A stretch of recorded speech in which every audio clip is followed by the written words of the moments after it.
rest of the Central Committee on their way down?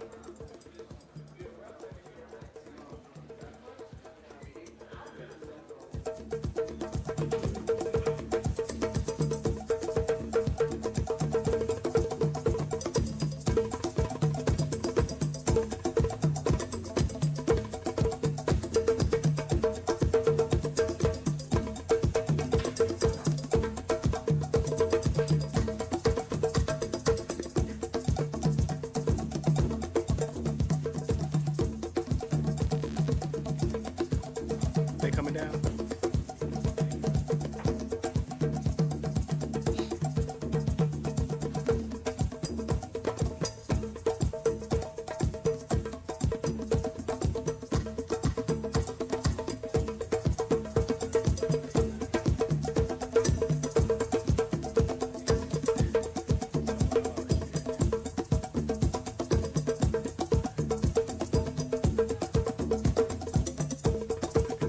NCC coming down with trash, willing to do whatever.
Everybody back. How was lunch? All right. Let's give a round of applause to the providers who've given us these good meals every day.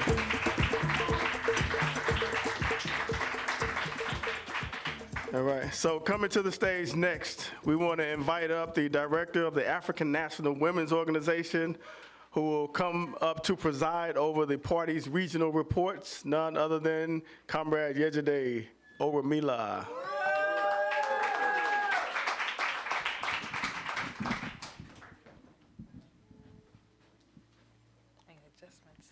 Hood comrades. Got a lot of little food in our bodies. Wake us up a little bit warm in here. Ease wele tu. Africa. Touch one. Touch one. Touch one. Okay. Settler. Bullet. Sell out. That's my favorite. I think I'm gonna just keep that one personally. Uhuru comrades, so it's my honor to bring up our regional coordinators of the African People's Socialist Party in the United States, and I just think this is such an important report to have, just to tell how we are building the party, what kind of activities that we are engaged in, and what contradictions, if any, exist, so that we can move forward the work of building the party, because that's what the party is calling on us to do. So, at first, I want to bring up to the podium Comrade Nanaya Grant, who was recently appointed as the Northeast Regional Coordinator, now the Northern Regional Coordinator of the African People's Socialist Party, to give this report of the work in that region. Uhuru.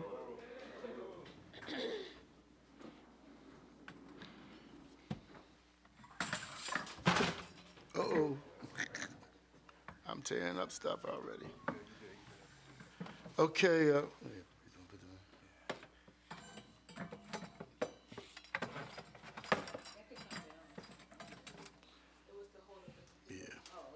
And mine is too big. I got a bit. Mine is too big. So. Just pull it out. Twist it around. Okay. All right. Thank you. Just hold it. Okay. Uhuru. Okay, I'd just like to introduce myself. First of all, I'd like to recognize my leadership, Chairman Mali Shatella, Deputy Chair Ona Zane Yashatella.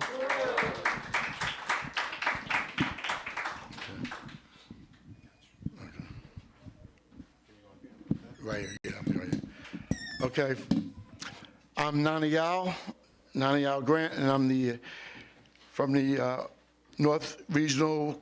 I'm the North Regional Coordinator.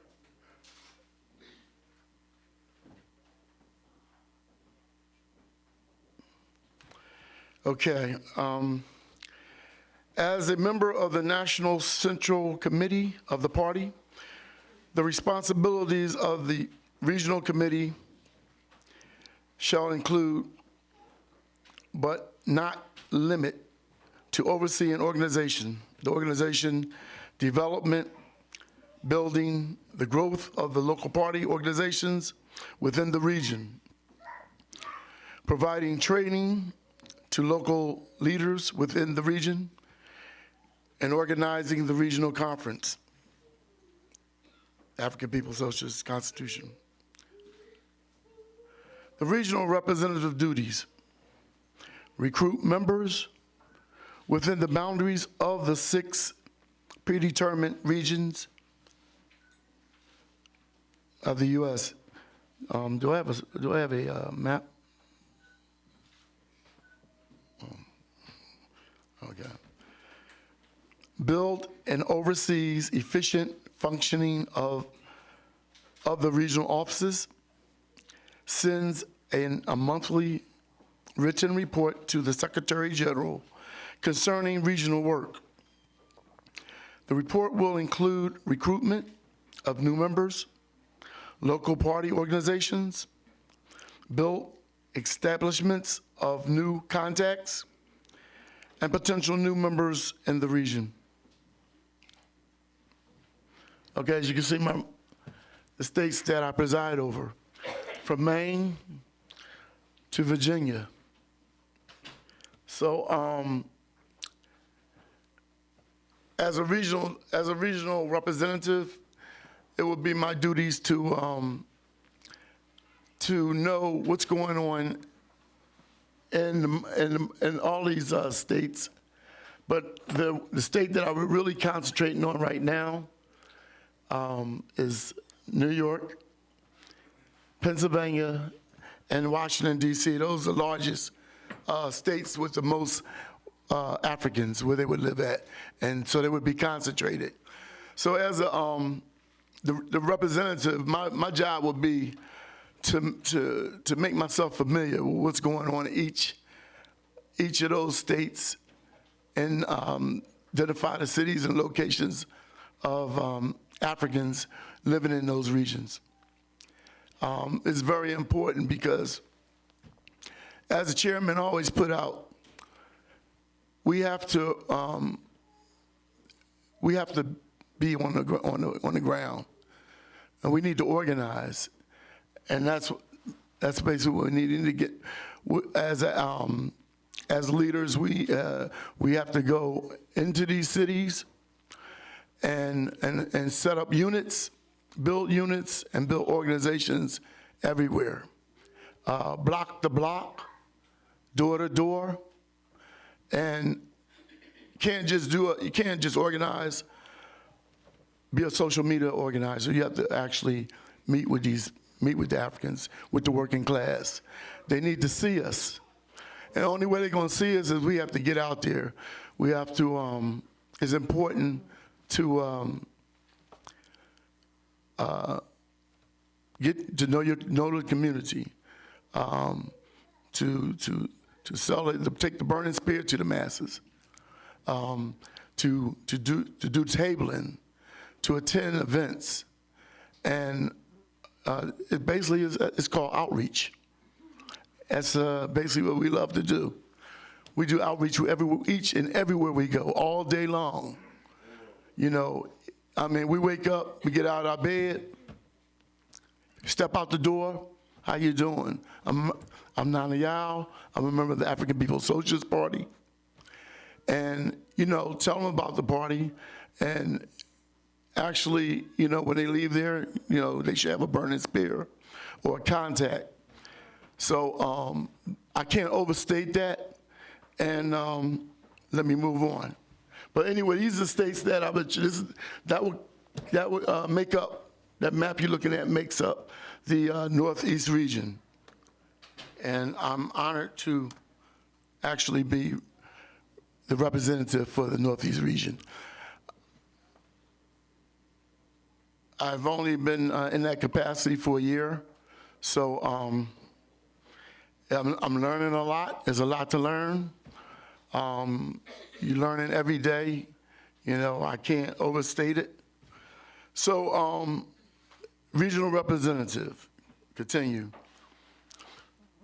Some of the duties of the regional representative is to build offices to the capacity, which includes staffing, procedures, office hours, develop campaigns consistent with the goals and objectives established by the NCC. We'll establish training for local party organization leaders in the region. We'll coordinate buildings for the regional pre-Congress conference. And that, I just want to say that was a task that I had to take, and building for the Congress, we had to build a conference before we came to the conference, to the Congress. And that conference was held in Philadelphia. And I just wanted to say, salute all of my comrades that participated in making sure that conference happened. It's a part of our Constitution. You know, there's no way that we could not have a Congress without having a conference. So, may I have some water? Some water, please. A little dry. But yeah, so as a dictate that before we have the Congress, we have to build for the conference. And so that was done. And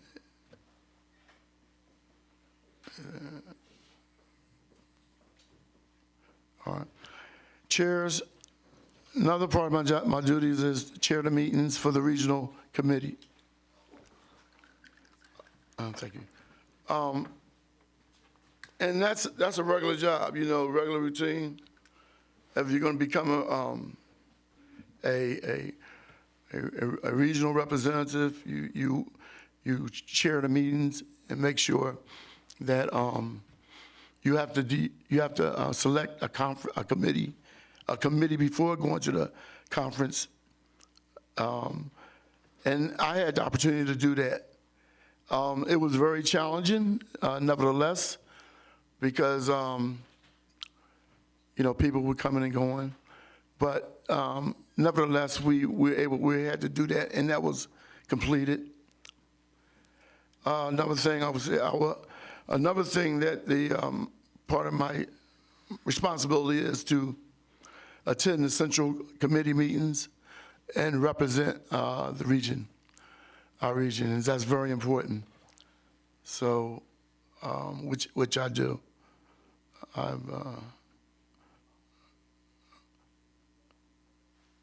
Oh, that's me up there. So I'm trying to keep up with you. Okay. All right. You see, so that's me, not the Northeast Regional Representative, Nanial Grant. The picture next to me is the Regional Secretary and Regional Coordinator of Agitation and Propaganda, Osman Jalini. He couldn't be here. He couldn't attend the Congress.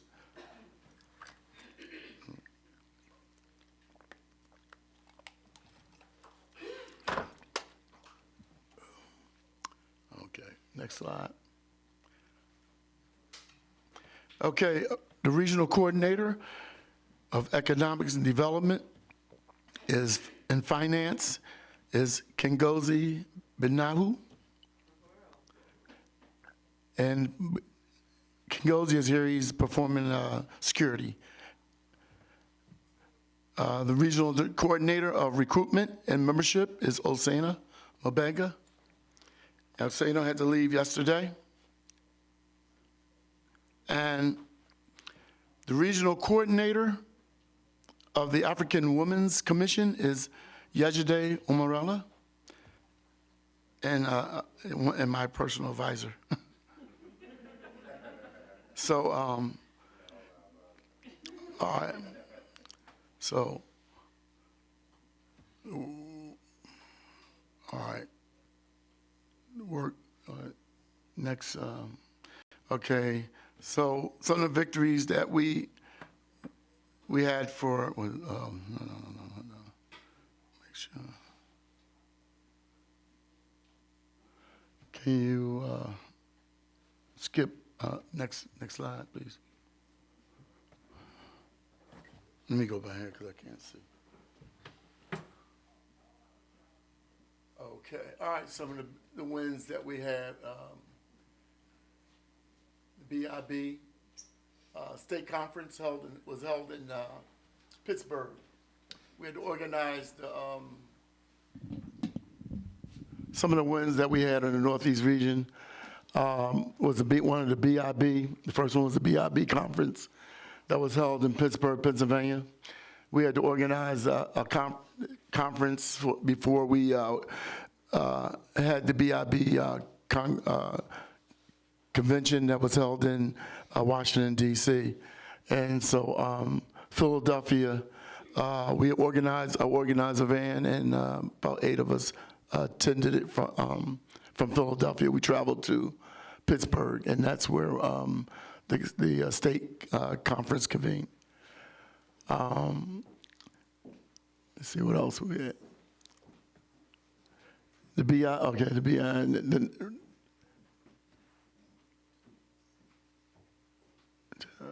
Okay, next the Northeast region attended the Justice or Revolution in Washington, D.C. We had the annual convention in which I worked on that committee, at the registration committee. Impedum, we had the United States, United Nations.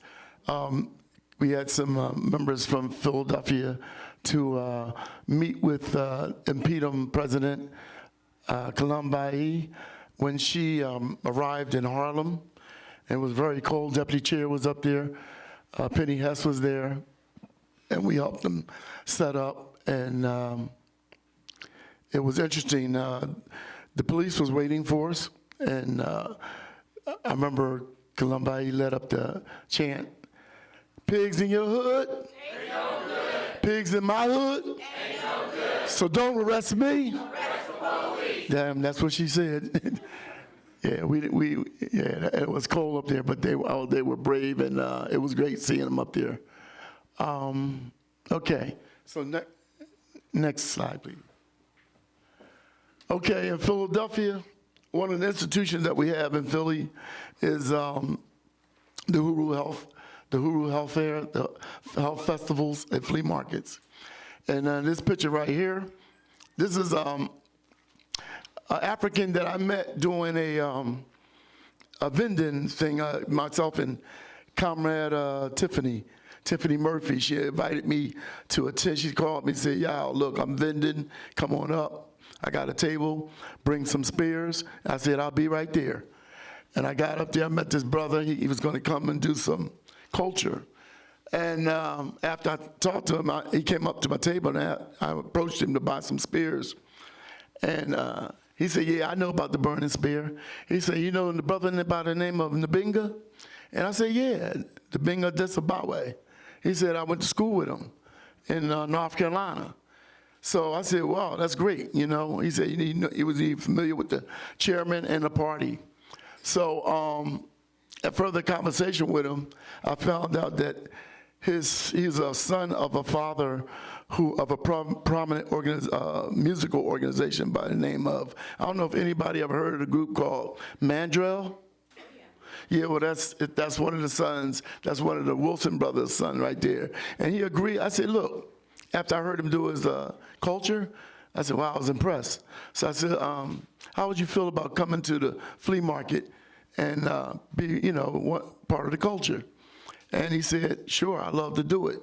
And he came out, and opened up the show. It was, he put on a hell of a performance. So next slide. All right, this is Tiffany Murphy. She's a member of the Office of the Deputy Chair, and she heads up a member of the APDF, and the baddest nonprofit. Yeah, on the planet. Yeah, I left it out. Y'all can see that. That's your part. The baddest nonprofit. That's more like it. Yeah, that's my comrade, man. And as a member of the party in Philadelphia, in the Northeast region, we have these institutions. So it's important that if you're a party member or you're member of the mass organization, that you unite with these institutions, whether it's a Zenzeli, whether you in ABDAP, whether you're in Impedum, and whether you're a party member, to really unite and get around and support our institutions. And I mean, she's calling me, "Y'all, can you make that meeting?" I said, "I got a NCC meeting." So, but I do reach out, and a lot of times, I'm the one that y'all didn't know that, but I'm the one that pick up. I coordinate the loading and unloading of most of the materials that we need to have these the Huru flea markets and the festivals. I drive the truck. I pick up the truck. I'm the last one. 6 o'clock in the morning, I got to drive my ass all the way to West Philly. If I don't come, it ain't gonna be no flea market. So you have to have somebody to do that. They have to be responsible. And I don't care if it's raining or what. I'll be like, "Oh, I ain't gotta go. It's raining." Tiffany called me. No, y'all, we going. So we're out there pitching tents, and it's physical, it's intense, and that's why it's important to have volunteers to support those organizations, this institution, and I salute all the volunteers because they come out to the meetings. We have this institution. It invites the community to come out to be a part of it. That's the beautiful thing about it. That, to come out to give your ideas and your suggestions about anything, regarding to the health fair. So, okay, next slide. All right, there's one of the vendors, and this is we're going to reproduce this right across the street in the One Africa, One Nation flea market. So this is in gardens. This is what we're going to do. We reproducing ourselves, as the chairman, has stated that's what we have to do. We're going to do this all over the world, So we have the ability, and we provide a place, for these Africans to come and bring their wares and whatever they have to vend. So we have over 100 vendors. I mean, repeatedly. And at the last minute, a lot of them be calling and say, can I get a spot? Can I get a space? We're like, no, man, y'all booked up. They said, that's all right. Sign me up for next month. So next slide. He has a beautiful. Okay, I'm sorry about that. That's me. The Northeast region, when Baltimore had their little, they up-rivaled in Baltimore, the party said, look, Northeast region, everybody needs to go to Baltimore and meet with the other comrades that's coming from all over the country. Comrade Ghazi and, everyone who was supposed to be coming there. So I think I took that picture off the front of the Burning Spear newspaper, and that's the Black is Back had attended it, and we were showing our support. So that's a beautiful thing about being in the party. When you have any kind of emergency, anything happening in the Black community affecting Black people, the call goes out, north, west, east, south, and we emerge. So, yeah, Uhuru, they caught me. That's when I had my beard. I'm gonna grow it back. So, all right, next slide, please. That's the Baltimore Rebellion. All right, this is Northeast region members, Dexter. We got Comrade Dexter and Comrade Tiffany and Comrade Rob, and myself before I became a regional representative. I used to do security, and they said, no, y'all, you can't do security no more. I did everything. I was a photographer. No, y'all, you don't leave your camera now. Leave your camera. You got to lead the people. So this is the thing. You might be coming and doing one thing. You stick around long enough, man, you'll be in the NCC. Uhuru. Touch one. One Africa. One nation? That's what I'm talking about. So, next slide. Uhuru, there's my comrade Tiffany again, and this is at the Uhuru furniture store and collectibles, and we're upstairs. It's not only a furniture store, it's an organization, it's a building that we use for organizing. And we have to have these kind of institutions in our community. We have to have buildings, and we're going to build. The chairman said, no, we're going to have one in every every city, and believe me, that's going to happen. We're going to have one in every city, and that's one of the things that the Northeast region we're going to be working on. We're going to have one in Philly, we're going to have one in Jersey, we're going to have one in New York, we have Boston, and those particular cities first, because there's such a concentration of Africans there. I mean, it's such a concentration of power there. And once we tap into that power, there's nobody can stop us. And so they're waiting. So we have to just build a place for them to come and meet and lead it up. And so I'm excited about that.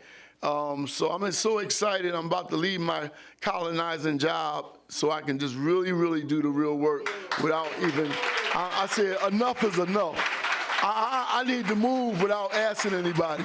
I mean, it's a party and nothing else. And I got to lead it up, and I'm the regional representative, so I need to be flexible. So only thing I want to be concentrating on is what I got to do for the party. So I say, look, where's HR number? Because I need to call them because I need to get out of here, okay? So, Chairman, Deputy Chair, I'm positioning my way out. I know, guys, he said, y'all, how many years you got? And I said, don't worry about it. Don't worry about it, Secretary General. If you be here long enough, you'll leave your colonial job for the party. So, next slide, please. Uhuru, I mean, this is beautiful. This is community right here. We show appreciation. This is appreciation for all the work that the people in the community have done to support the party all the year. And, you know, we love to show our appreciation to ourselves after we do a hard day's work, you know. And this is Chairman Ali in Philadelphia, and you know, Ruby and Tiffany. We show an appreciation party, and we always have show the institutions what we're building, and we show the future to the we do a video presentation. We have a little culture. And then, hey man, they even gave me a plaque one day. I love it. I got all kind of awards and stuff, plaques. But the only thing that really that I even care about is what I got a plaque from Impedum, a lifetime member plaque, and I got that up there. And I got I have a appreciation plaque for doing volunteering for the furniture store and doing that work. So those are the most important things that I got. I don't care about the other stuff. I'm like Charles Byrne. I put them in my drawer. So next slide, please. All right. This is these slides. I wasn't too familiar with doing this, setting up presentations. So y'all gotta bear with me. I'm gonna get better. And I'm gonna get me a staff like the chairman. I'm gonna have the deputy chair. I'm gonna have an office where I have competent people in there and say, y'all, you gotta do it this way. They like, y'all, I got it. Don't worry about it. We know what you want to put in here. And because I got like 1 million pictures, I swear, for me to dig through my pictures is nerve-wracking. But we have to build my office.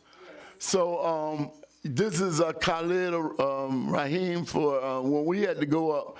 Chairman said, look, y'all got to build a conference for every state. And it was beautiful. We got to DC at the convention to see everybody lined up. Every state had their little, wow, okay, I can get good. All right, so as you can see that black is back there. So that was for black self-determination, because that's what we're about, right?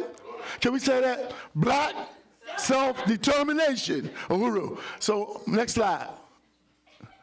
All right, y'all know MOVE? Y'all ever heard of MOVE? Y'all heard about the bombing in Philly? The mad bomber? Wilson Good? No good?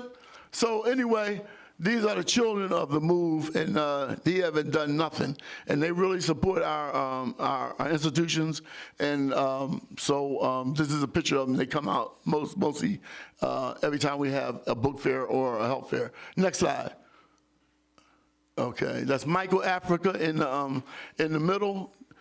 His mother, Debbie Africa, she just got released from prison. The Peerless, the Galag, what do they call it? Penny, the Galags. She just got after 40 years, And he was born in prison, and the first time he seen his mother's feet in 40 years. So a salute to the MOVE organization. Uhuru. Next slide.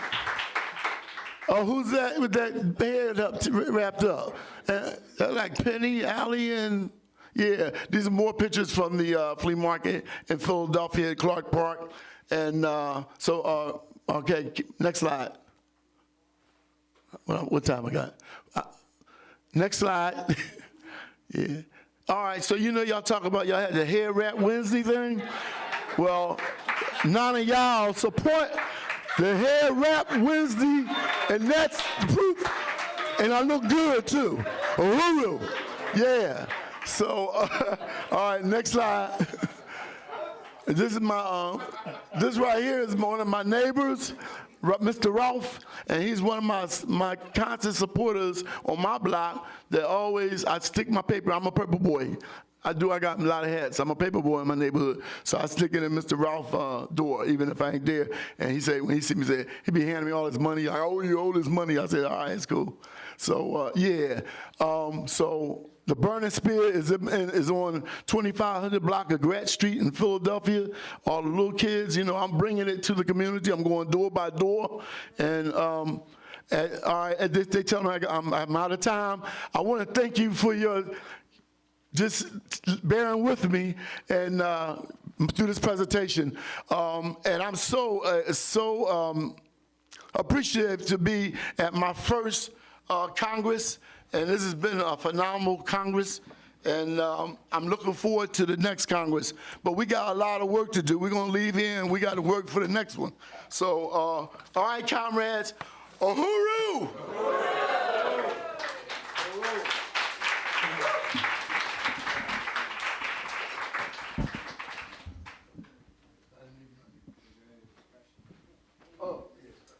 We're going to do both reports first and then open it up for discussion. Okay. Uhuru, comrades. Thank you so much, Nana y'all. Yeah, that was powerful. So I'm going to bring up next to the stage the Southern Regional Representative, Kobina Bantushengo, who is disputing the Burning Spear sales vote. And he gonna come up here and tell y'all why, because all the work he been doing in the southern region. Kobina Bantushengo. Touch one. Recount. Yeah. It was crazy. We put that in the part of the presentation, but we ain't gonna talk about that. Yeah, but I really appreciate my leadership, Chairman Omali Yeshitela, and I mean, we can't give enough, applause to the chairman, because I know literally, like, I mean, African internationalism saved my life, and it really, because before I met the movement, I was talking revolution and I was on some adventurous shit. Now I used to tell you, she'd be like, "What the hell are you talking about? Don't even talk to me about this no more." But I mean, I had a group of people, and we was going into the hills and the mountains, and learning how to make stuff out of other stuff. You know what I'm saying? We said we're gonna set this shit out. But it was the movement. It was a movement that helped me understand, like, we were doing all type of stuff, hand-to-hand combat, camping. We were doing a whole lot of type of stuff that was just adventurism. And it wasn't until I met the movement that it really helped me understand, what revolution is about. And it's been a bumpy road, but I ain't going nowhere. And this is the only place for any African to be. And I have to say, one of the things that I always appreciated about one of the many things I always appreciate about the chairman is the most honest human being I ever known in my life. And it really gives us something to, because it helps you realize that you've even been dishonest to yourself. You know what I'm saying? But the party struggles with you to be honest with yourself, to be the best that you can be. And when you're not producing your best, it's gonna fight with you and struggle. Like, it ain't gonna throw you away. If you're here to struggle, it's gonna struggle with you to make you better. And I always appreciate that. And I appreciate DC Ona and all that she does to really put the best and bring the best out of every single force that she works with. And I haven't seen anybody that DC work with, and if they can withstand the pressure, they're gonna be better. You know what I'm saying? And I appreciate that. And I also want to appreciate the whole NCC, and it's a real humbling experience, because even it's just a humbling experience to be here, and it's just to think about, I tell people all the time, sometimes I look at my life and, like, when I was younger, just thinking, you just couldn't see this, you know what I'm saying? And really thinking, I thought most of the people I knew, including myself, thought that we would be dead by 22. We thought that we wouldn't make it, you know what I'm saying? And the party, I mean, it just saved my life on so many different levels. And Aisha, you know, that comrade is a real soldier, and I appreciate her for all that she has contributed to me and my kids, and you know, helped me to be a better person. I really appreciate that. And you know, SG, I mean, the whole NCC is nobody. I mean, everybody has played a role in you know, more than anything, helping us to see that this is where we're supposed to be. You know what I'm saying? And you got to fight to be here. You got to fight to be here. And no matter what the struggle is, that, you know, we cannot give up. You know what I'm saying? Quitting is not an option. And that's one of the things that probably, even as a kid, people probably would, you know, be, I guess, in dealing with me, would always, like, even if you was faster than me, you know, I always would say, shit, if you faster than me, you can't outrun me, you can't, you know, outdistance me. So I can guarantee you, you have more stamina, so I'll race you 10 times, you know what I'm saying? And I'll finally beat you on the 10th time, and that'll be cool with me, you know what I'm saying? Because I beat you, you know? But that's why that count's so important right now. But, all right, so next slide. But I really appreciate the whole NCC. And it's a humbling experience to be able to say that, to be the regional rep. And I don't take this as not a small task. This is not a light task. This is I really internalized this, I think, differently even than when I came back into the NCC. Because I say it's been a bumpy road, and all the contradictions that have led me to be on the NCC, not to be on the NCC, has been my contradictions, and me getting in the way of myself, and the party struggling and fight with me to produce better, and me not standing up to that challenge. And I wanna, you know, not only make that criticism, but I want to fight like hell to stand up to the statute that the chairman is calling on us to do, and for the African working class. But in the southern region, we have 12 states, and these are the 12 states in the region that we are going to be looking to advance the party and local party organizations throughout every state in the region. And we have a strategy where we're going to be, you know, using different avenues to be able to, you know, really win a local party organization, even starting where we have party members at now, whether it's party members at in different regions, I mean, different states. We want to be able to them to duplicate themselves, to have units in local party organizations to carry out party work on the ground. And in some instances, you have units that, you know, their primary purpose may be to build impedum there, or to build ABDEP there, depending on what's going on in that particular region, I mean, that particular state or city. Next slide. One of the things, like, building like the chairman and the political report came out of that, is building the party regions as political and economic hubs.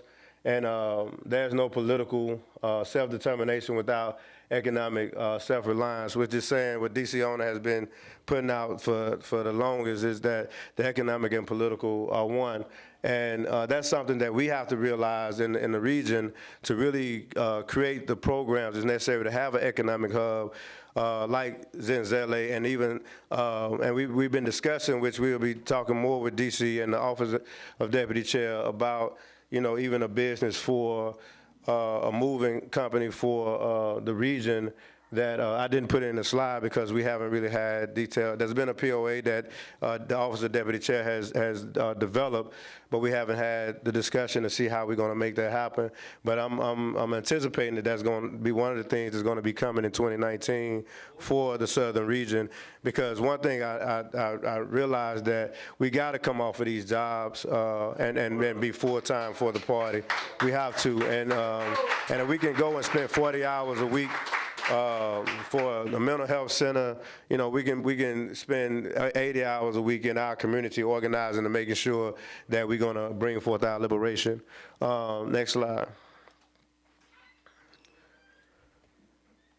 And leading up to the Congress, this was the first time that we had a pre-Congress conference, regional conference, which is a requirement in the Constitution for all regions to have the conferences.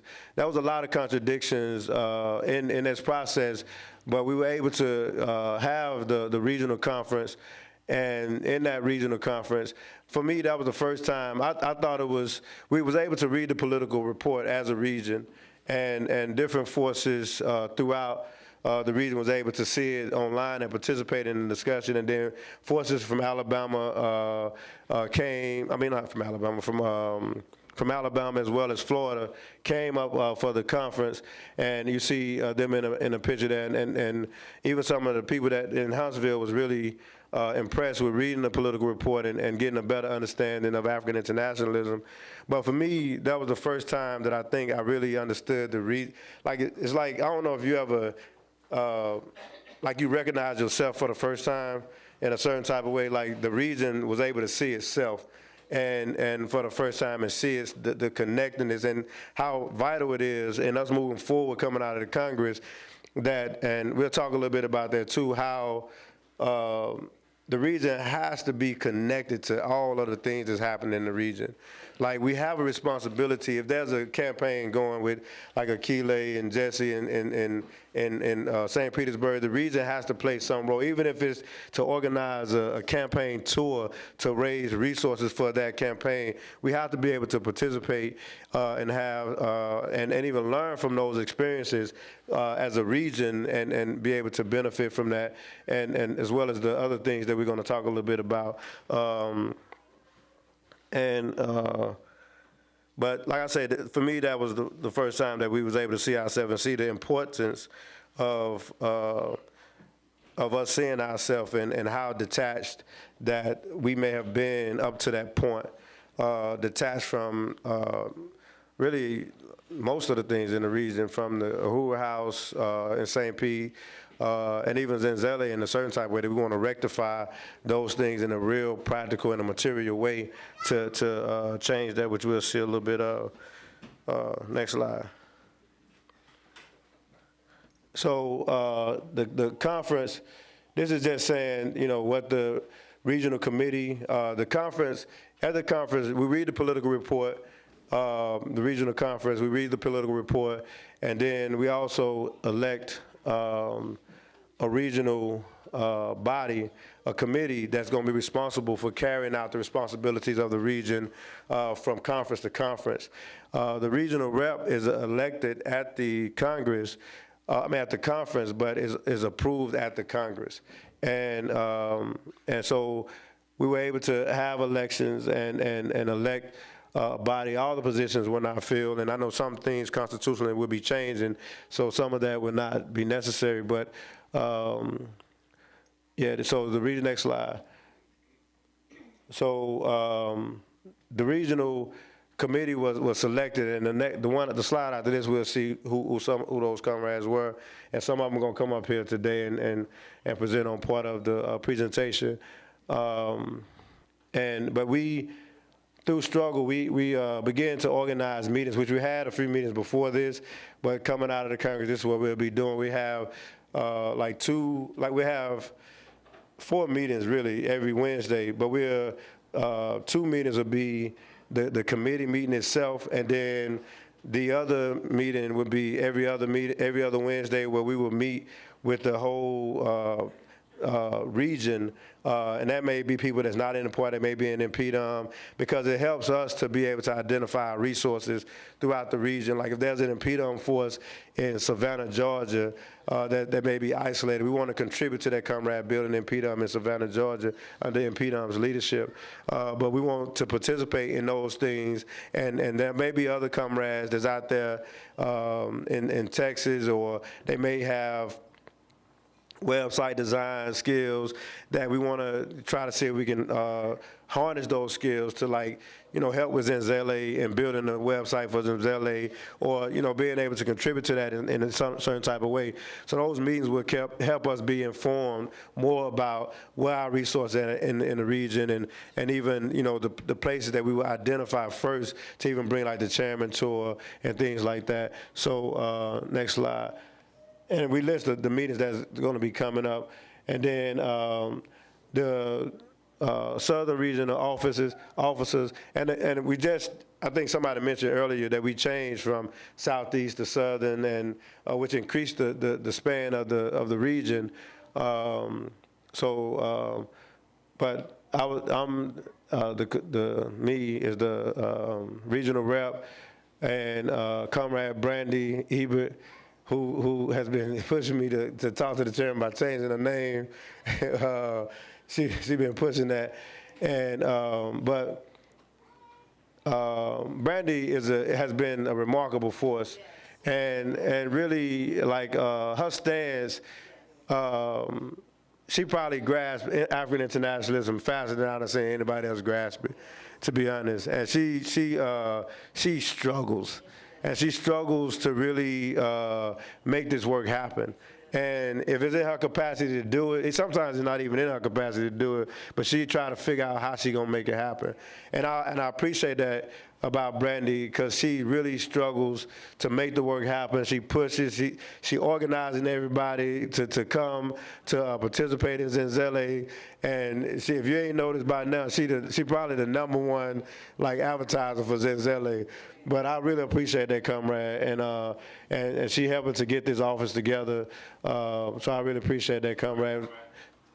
Who, Chairman? I'm sorry, I'm just trying to achieve some clarity.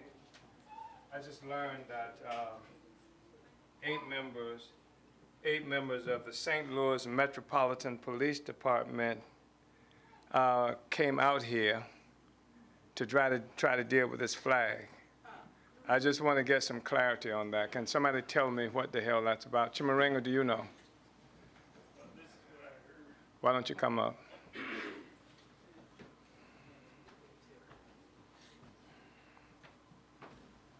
So one of the security forces said when they initially came up, they said they got an email about the flag. And when I came out, they were actually engaging a sister who was talking to them about some incident at her house.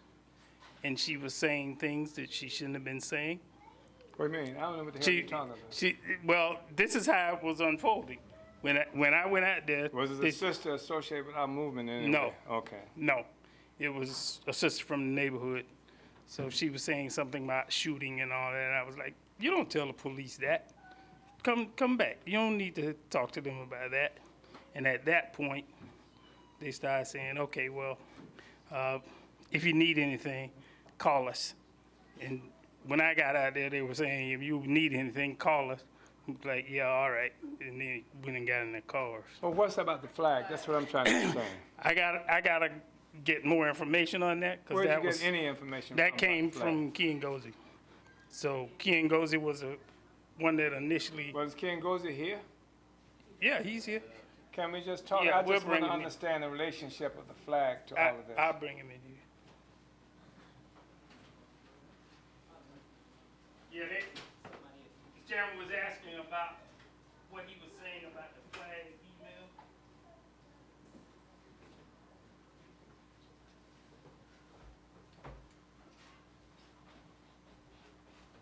email. Yeah, and he had just stated that When you say they stated, what happened? Cops? the cops showed up, said they got an email about the flag being raised this morning. Somebody had some concerns about it, and they got to his chief's office. So he just came out to introduce himself. Yeah. 8 cops. Yeah. 8. Yeah. Okay. We anticipated there were going to be issues. That flag is such a unifying symbol of the African working class in this community. So they got an email about a flag up. an email about a flag up, so they sent 8 cops out, what, to see it? Okay, I just think that we should all be aware and conscious of this, Uhuru. That's helpful. Thank you. All right, comrade, I'm sorry. We should not let this affect his time. I wanted to know, I wanted to do this to see if it was going to be necessary for us to do something. I just knew the police were out there and that they were talking about the flag, and I didn't know if we were going to have to take some kind of action. Yeah, they've left. Okay. All right, Uhuru. Chairman Ringer, do you need this? They left a card or something? There needs to be some kind of file, and that needs an incident report. Somebody needs to develop an incident report. Uhuru. All right, so, comrade, who's in the National Agitprop office was elected to serve in the regional Agitprop office, but specifically to deal with the spear. And one thing that we've been struggling with the spear regionally, is we want to help really increase spear sales. And that's one thing I really appreciate about Comrade Timber, that no matter what, Timber gonna be out there, and Timber gonna be out there with that spear, and so I like, and even and this is not a small thing, you know, because there's a period in time where, you know, it was like a culture of not selling the spear. People would get spears, and you just find spears in closets and stuff like that. Like, that was a lot, and we want to overturn that culture where we create a culture of selling the spear. And me and Timber always go back and forth with a competition, but it's fun. You know what I'm saying? It's really fun to be in that competition. I joke about the recount. I joke about, you know, we go back and forth. Yeah, the recount not no joke. The recount not no joke. Yeah, I mean, just put this out. It's kind of interesting. They say there's a conflict of interest if 1 and 2 is in agitprop. You know what I'm saying? How did that happen? You know what I'm saying? How did that happen? You know, I wasn't gonna put that out there, but I'm just saying, how did that happen? You know, it's rigged. It's rigged. It's rigged. It's rigged. It's rigged.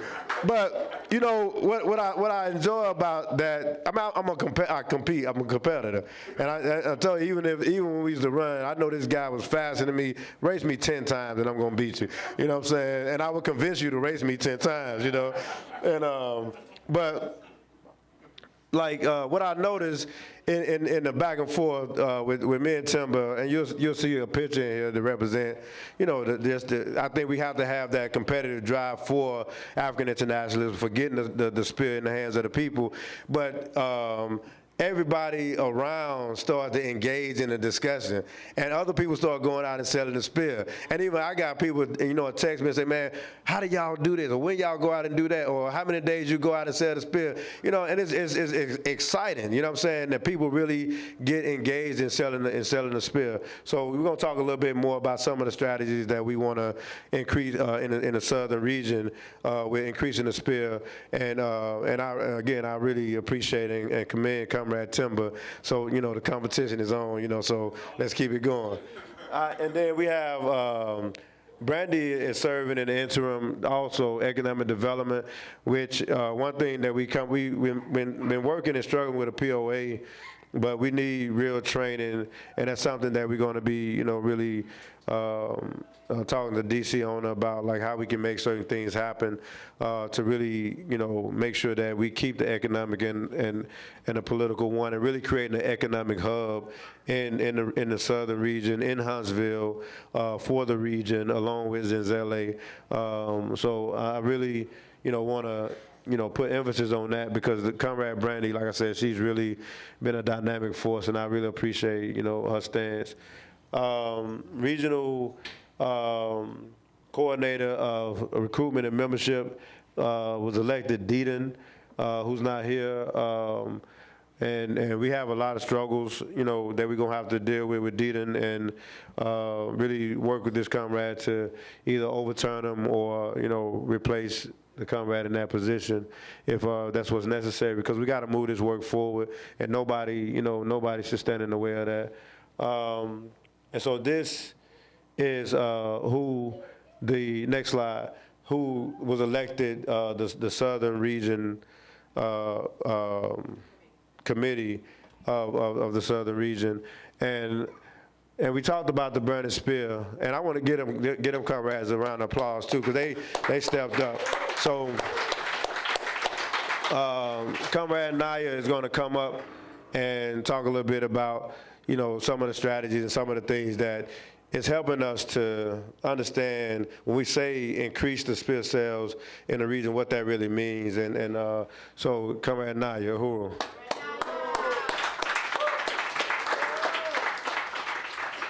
Uhuru. All right, so we go to the next slide. Okay, so one of the things we've been talking about in the southern regions, we want to build a culture of selling the spear in the South.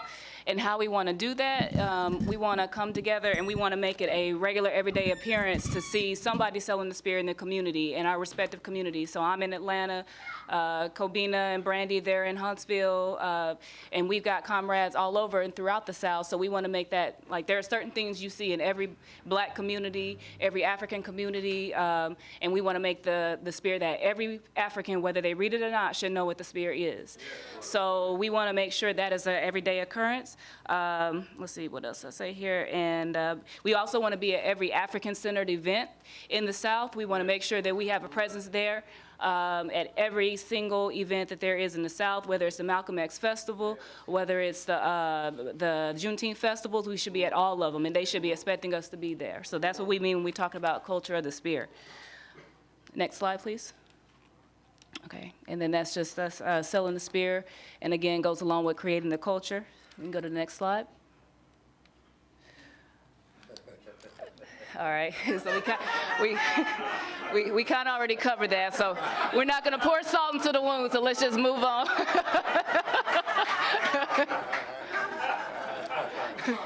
All right, next slide. All right.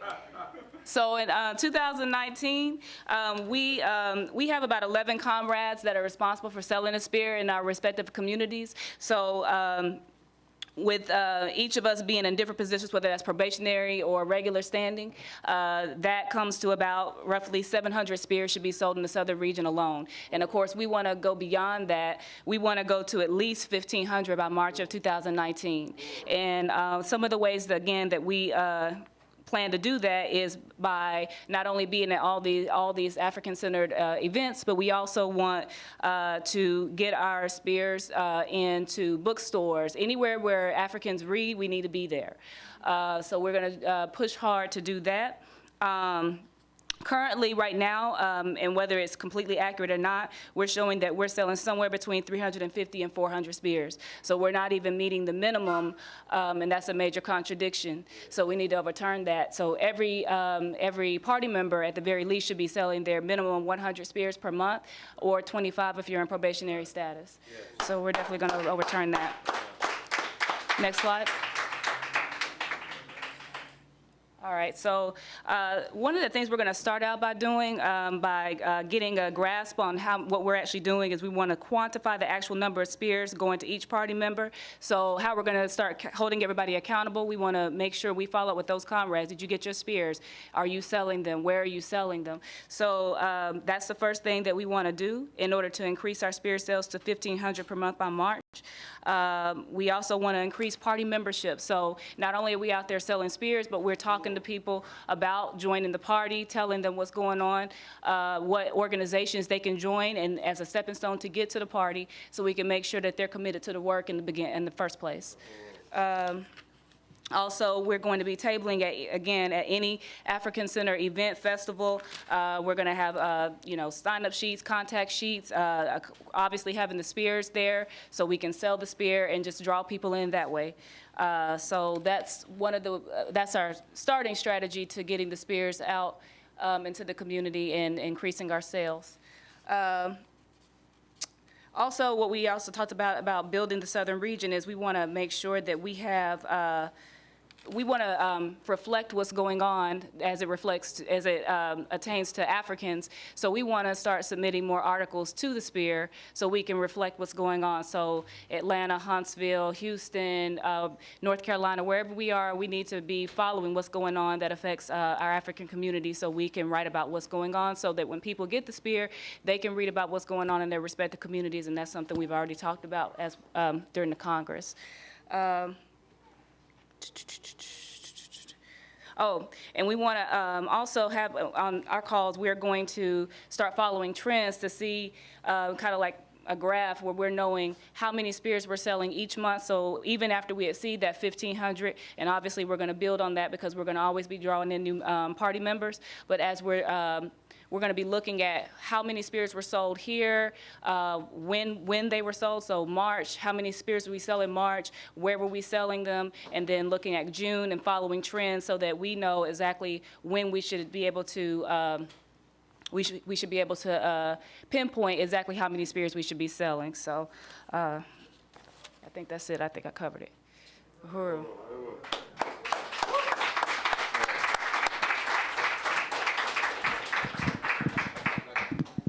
Uhuru.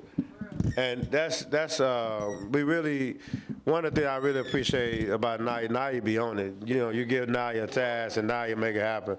And then she go and research and do what is necessary to get the information. And that's how because one of the things we were talking about, we want to increase Spear sales, is that like really quantifying what that meant, because how many Spear sales are actually being sold in the region off top, you know, so we didn't know.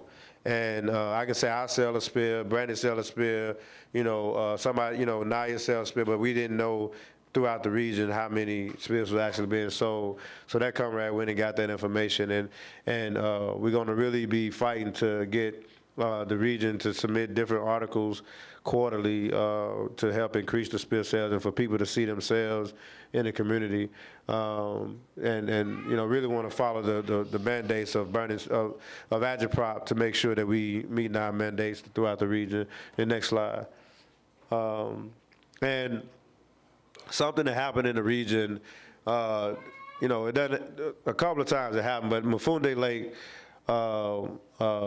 passed away, who was a political prisoner that was in the party. And I think we mentioned Mufwende Lake on yesterday, and the chairman had us go to the tribute to Mufwende, and the chairman wrote a resolution and a tribute to Mufwende and the family, and we went and read that tribute and presented it to his wife. Is on the far right side, Callan Lake, and then on this side is his wife, and then his daughters were there, and they was real enthused and glad and appreciative of us being there for Mufwende. And just to say, I never got a chance to meet Mufwende. I always had heard stories about Mufwende, and but one thing that I know with Mufwende is that I knew other people that was locked up with Mufwende, and Mufwende was pushing the Spear. You know, he was circulating that Spear. And they would say that they knew about the movement because Mufwende, you know, was giving them the Spear, and even I had a letter, you know, even from another brother. Actually, he's my cousin. He didn't know Mufwende, but he's in lockup, and they in lockup for like 23 hours a day. They got him in solitary confinement since 2008, and he gets the Spear. And he circulates the Spear, and he talked about, you know, like how, you know, that's, you know, is to be in lockup like that is taxing. But he said that because he's able to get the Spear and you know, circulate the Spear and see what's going on, you know, that studying and staying fit is what keeps him strong. And I thought that was just, you know, profound. It's really saying how important it is for us not to forget our brothers and sisters that's in prison, and be able to understand how important it is for them to get the Spear as well. And I know I just saw him, got him in, so I'm not going to read. I had a section on here I was going to read because he was just talking about how he appreciated the Spear. and getting the spear. But I just think it's important for us to go. And I just wanted to say that about Mufundi, because there's even people in Huntsville that came out of prison and came to Zenzele and said they came because of Mufundi, and they found out about the movement. So when they got out, he was told to, look the movement up. So I appreciate that about that, Comrade Uhuru. I think my time is up. But there's some other things that, one last thing I want to say before I get down is just that one thing that the region has to take on is building Zenzele.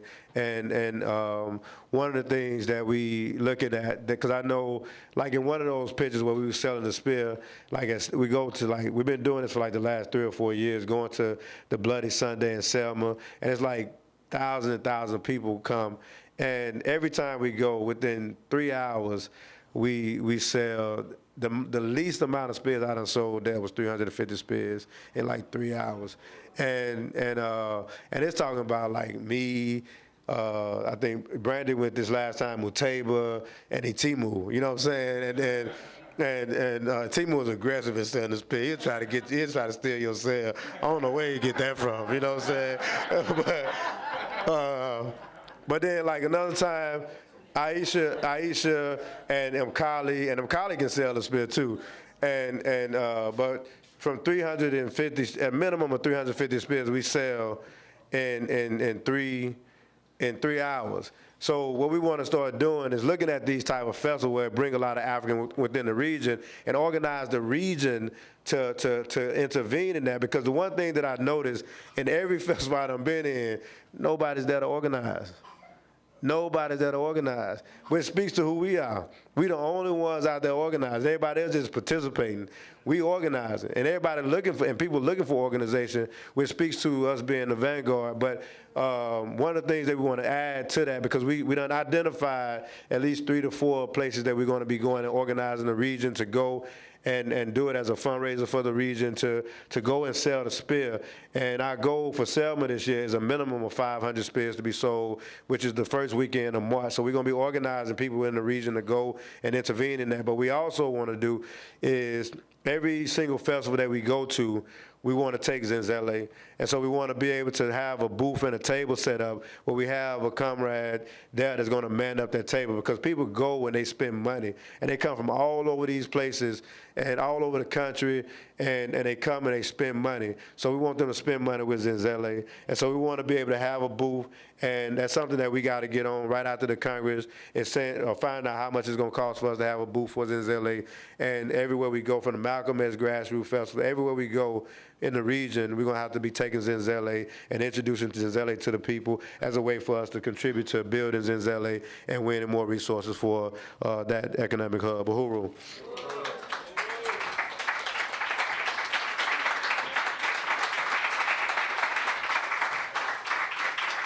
Just grab 2 chairs and put them up here so that Kobina and y'all can sit up here for discussion. How much time do we have for discussion? 30 minutes. Uhuru. Okay, Uhuru.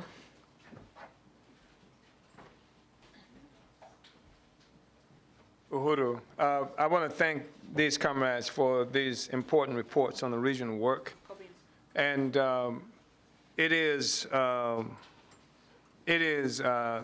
these are reports that are happening within the context of the recognition of the political report of the significance of building and developing the regions and the regional work. Part of what we have to see coming, first of all, is real consolidation of regional committees. It seems like something like that is happening in a good way in the South. We have some people in the North who are part of the regional committees, but the regional committees have to be more than just places where people occupy in the name of this group. We need to have an organization, and that organization has to have a division of labor, and it has to have a plan of action for developing the region, a plan of action for developing the region. And if you don't have that, you're blowing smoke. And I think we have to say that. And I'm glad that Comrade Y'all has identified, I think, about 4 states, something like that, in the Northeast. But we have to go beyond Baltimore and New York and Pennsylvania and Washington, D.C. No, not Baltimore. Baltimore was not one. Baltimore should be on there because there are forces in Baltimore who know us. They're loyalists. There are party and Uhuru movement loyalists in some of these cities. And they're loyalists in Baltimore. They're loyalists in Newark, New Jersey, and what have you. And we need to think about that. But in addition, we need to look at the fact that we have people from the Uhuru movement building in other places in the Northeast right now. We've heard reports coming from the Solidarity movement of where there is a Uhuru presence there. And I think that our planning needs to take that into consideration because that can facilitate us coming into those areas where they are located. I think that's really important because they're knocking down doors of a sort, and they even have a capacity to do events where people from this region can go in and participate to take the party there. That's one of the things I appreciate about the work that the Solidarity movement is doing because they're going to be doing events. They're going to be making things happen, and we need to know when that's happening. We need to be there when that's happening so that there can be an African presence. And the other thing is true about that in the North or wherever the Solidarity movement is doing work, Africans are going to show up. Yeah. And those things that they're calling around reparations, this and that, Africans are going to show up in those places. And so we need to be there so that we can organize them. So that's one thing there are a couple of things I want to mention. Also, when we look at the Northeast, I think we should give serious attention, not BS attention, to the significance of African Liberation Day and the history of African Liberation Day in Washington, D.C., period, and the history of the party during African Liberation Day. I think we should really take that seriously in the Northeast. That should, in the Northeast. In the East, that should be a part of what it is that you are working on. That should be on your agenda from the beginning of the year or earlier, and that planning should be happening to make that occur. And the party organization, through the Secretary General, et cetera, should be pulled together to make that happen because there are all kinds of things that should happen at ALD. Membership should happen at ALD. Spear sales should happen at ALD. Fundraising, generating resources should happen at ALD. And putting out African internationalism, we've got it. It's our turf now. It's our territory. All of most of the opportunists who used to participate in that are out of the way. We must take possession of that. I think that, and I'm glad that to hear you say that you're now putting Zenzele in the equation. And I think that's absolutely necessary. You can't talk about it without talking about Zenzele.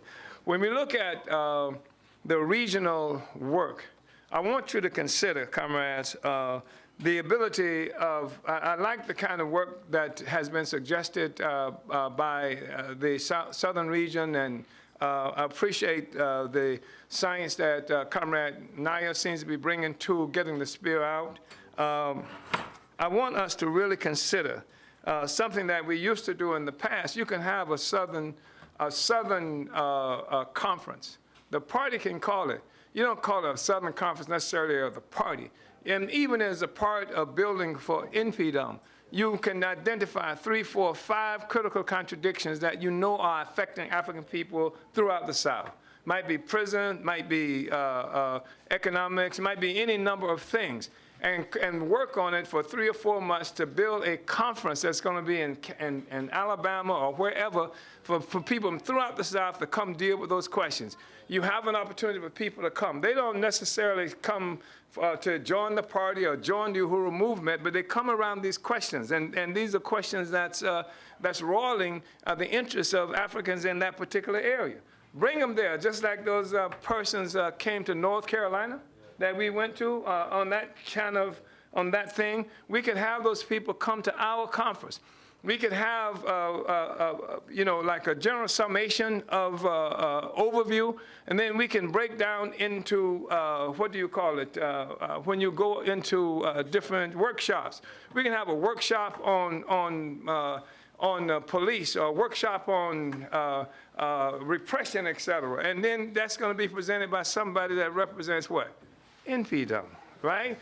You can have all these other issues, and then people go into, you can have separate workshops. You don't have to do everything on a platform like this. If you've got 30 people that come, you can have 4 different workshops and breakouts and everything come back.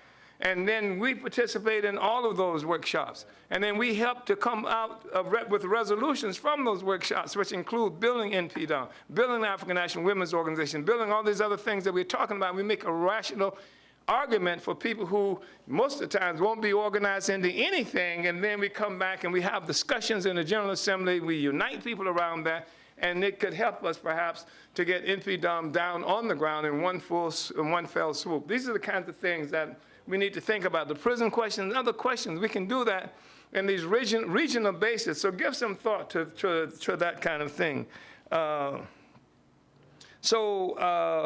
That's part of what it is that I wanted to mention, except that it is extremely important for the regional committees to take responsibility for developing the region. And it's more than just going out even and selling the spear. Develop the region, get the party there. We need to have a POA that says how many spears, we got how many, 12, was it 12 states in that region, southern region? We need to say how many spears we have to anticipate selling in that region. How many spears are we going to get sold in that region? And that will help us also to say how many spears people should be getting. I don't give a damn about a so-called 100 spears per this or 25 per that. I think that 25 per something is a joke anyway. I think if we say we got to sell this many, that's how many we need to say. How do we do this? Naya is going to tell us how we're going to get those spears sold. How are we going to make that happen? I just heard her and was convinced from what I heard from her just now, she's going to tell us how to make that happen. That's the kind of thing that we need to be talking. How many members are we going to get in this region?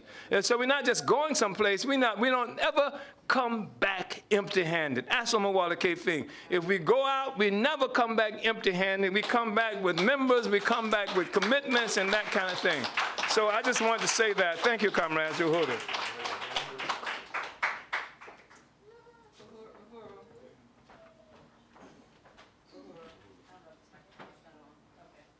Uhuru, I wanted to appreciate both of your report, and I just think that what the chairman was raising is really appropriate.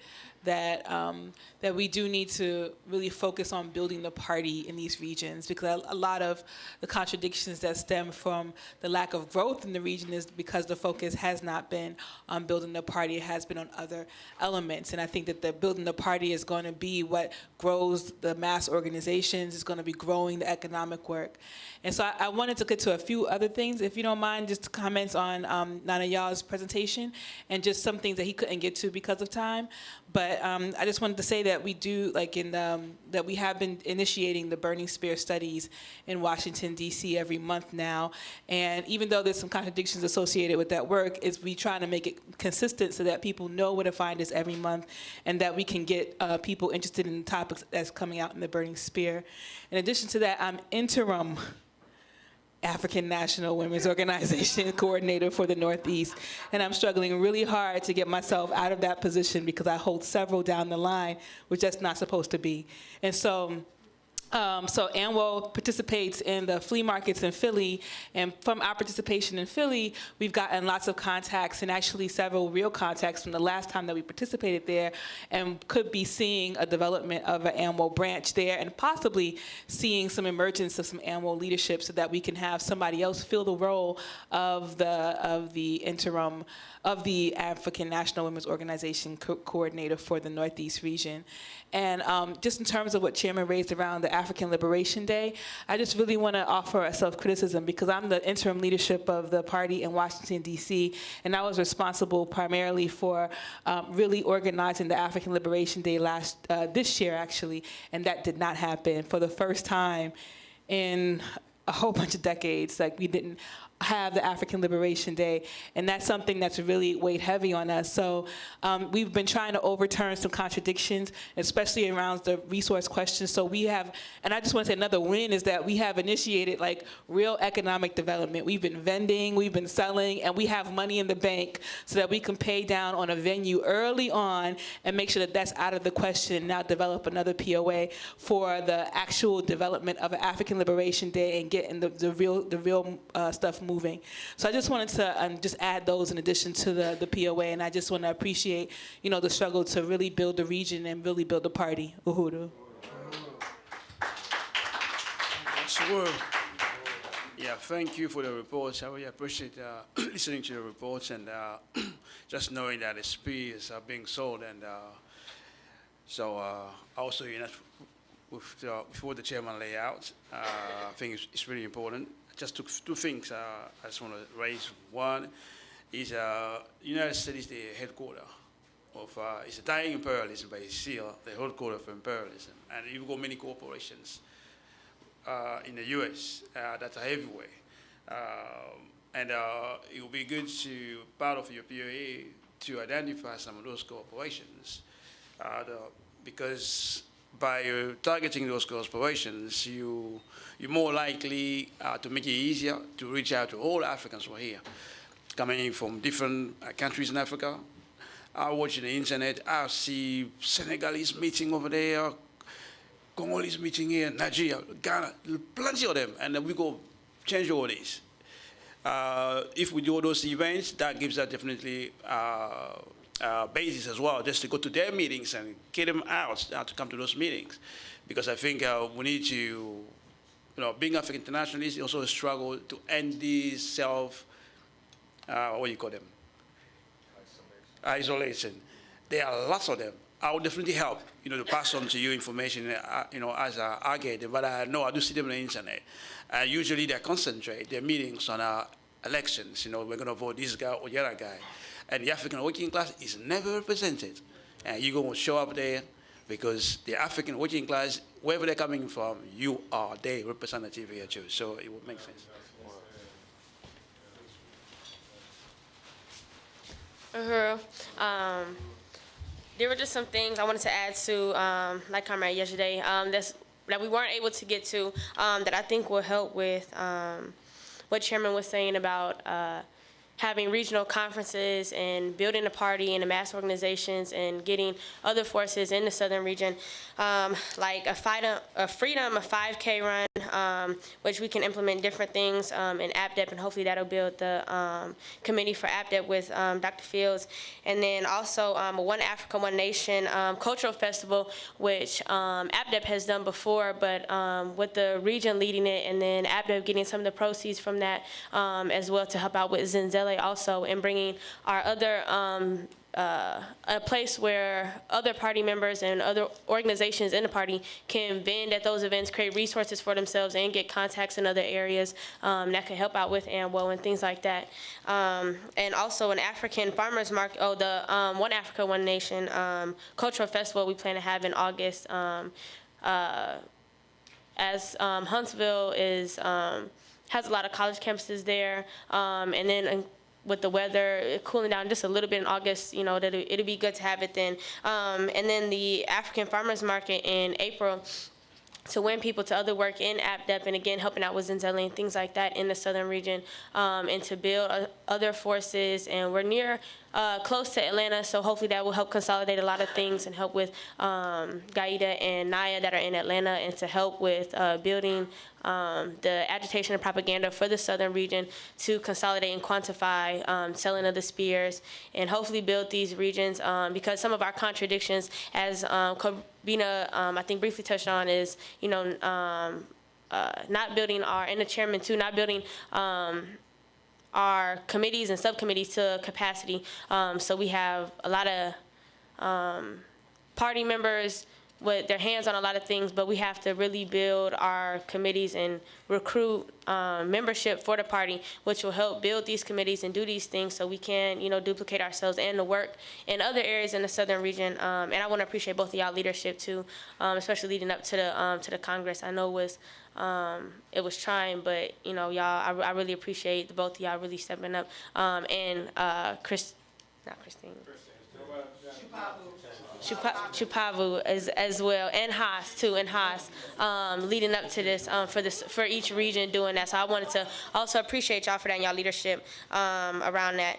And I think that was it. Uhuru. Uhuru, comrades. I just want to say it's only been 10 months since you joined the NCC. I was there when you got the call, and both of you answered the call of the chairman to become the regional representatives in your prospective areas.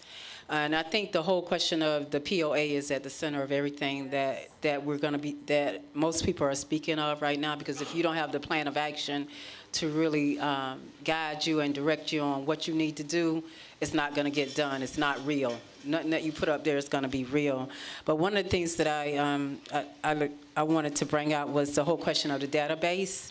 You're out and about, you're getting selling burning spears, but are you tabling as well in different areas? So when you can build your database, that way you can start pulling together the regional people in your area to send out flyers when you have the marketplace, when you do different events and stuff like that. I think it's going to be critical for you to do that. Let me put my glasses on.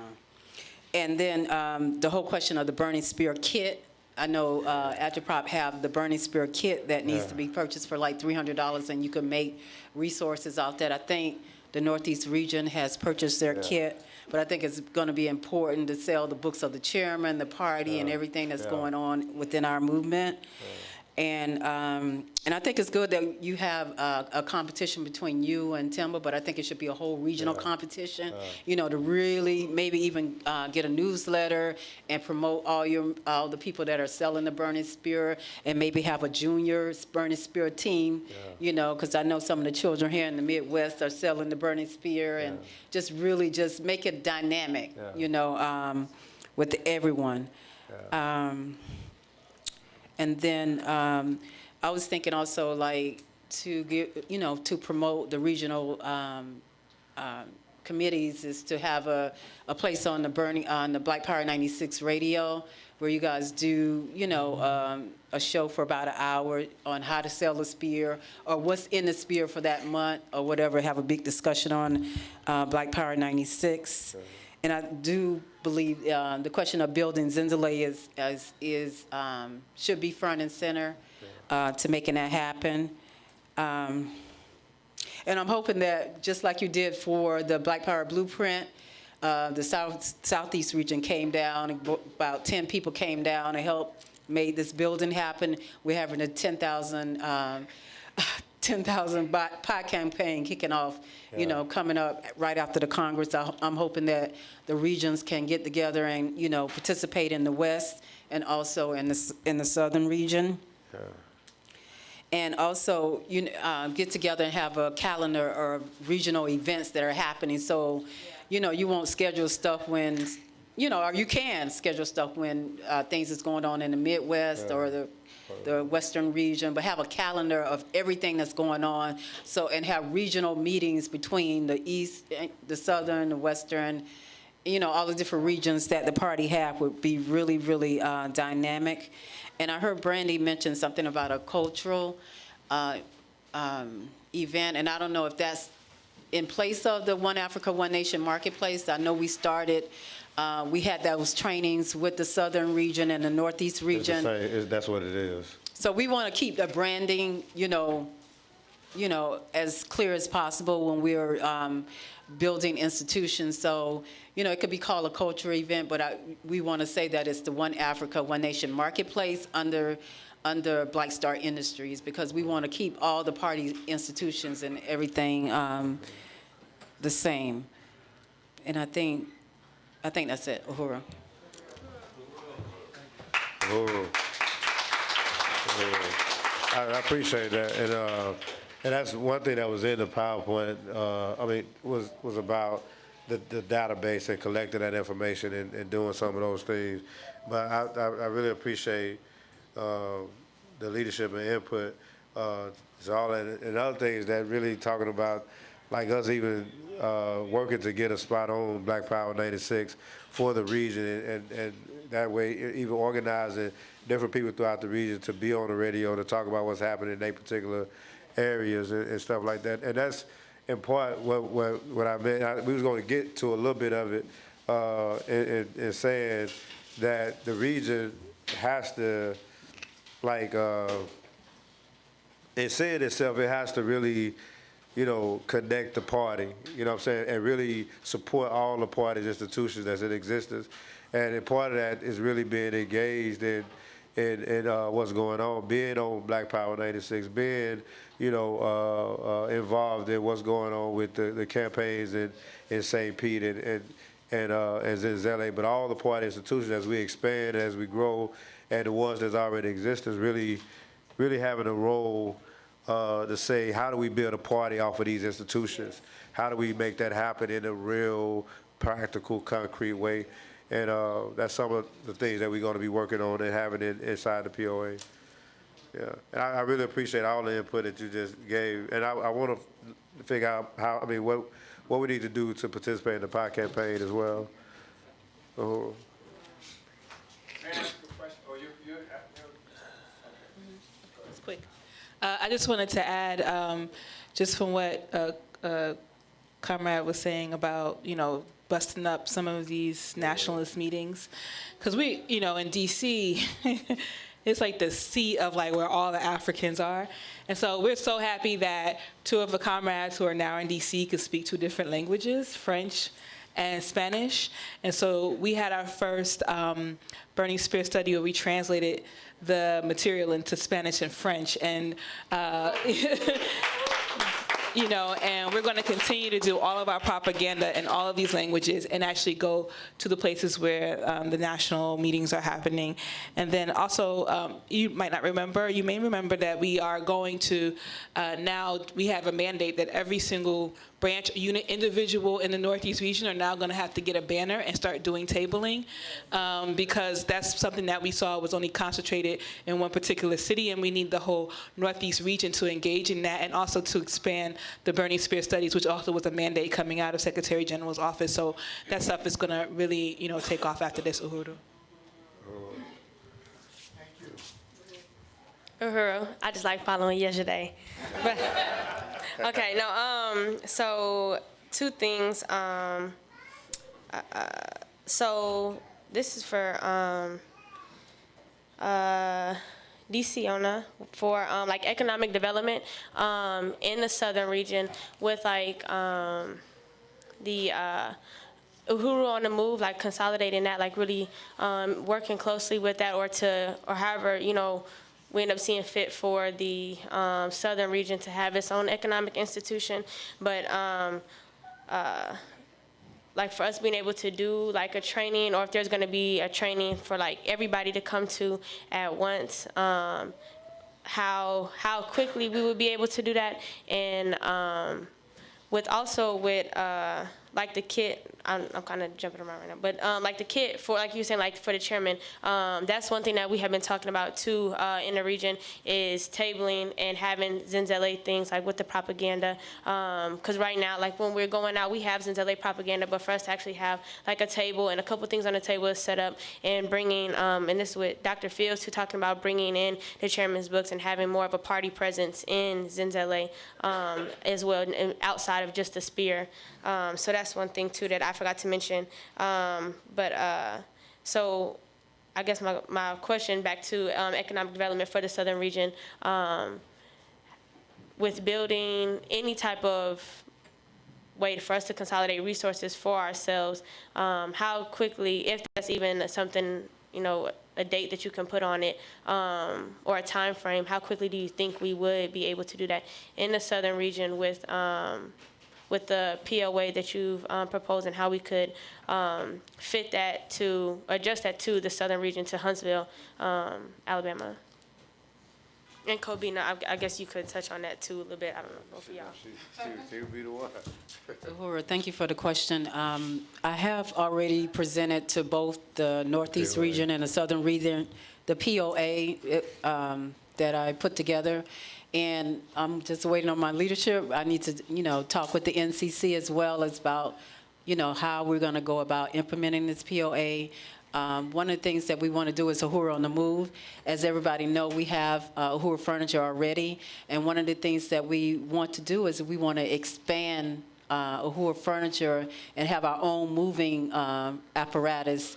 In the Southeast and the Northeast region would be perfect for that because we have the Philly store in the Northeast region, but also just doing spin-off businesses where people can, the truck can also do, put together furniture.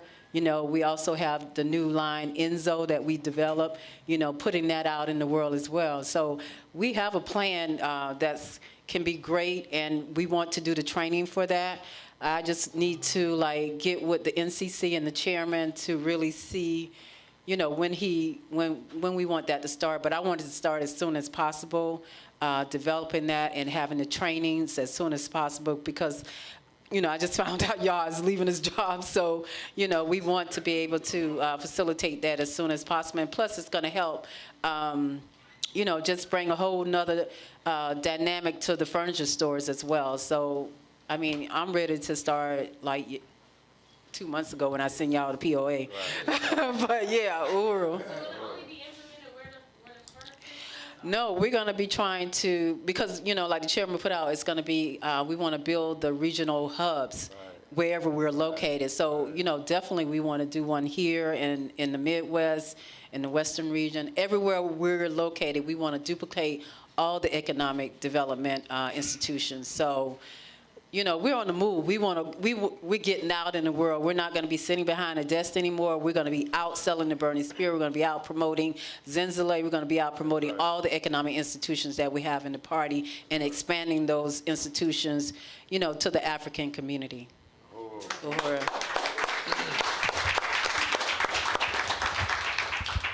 When we talk about a hub, that's like the center, and then there's spokes going out from that hub all over the place. So when we talk of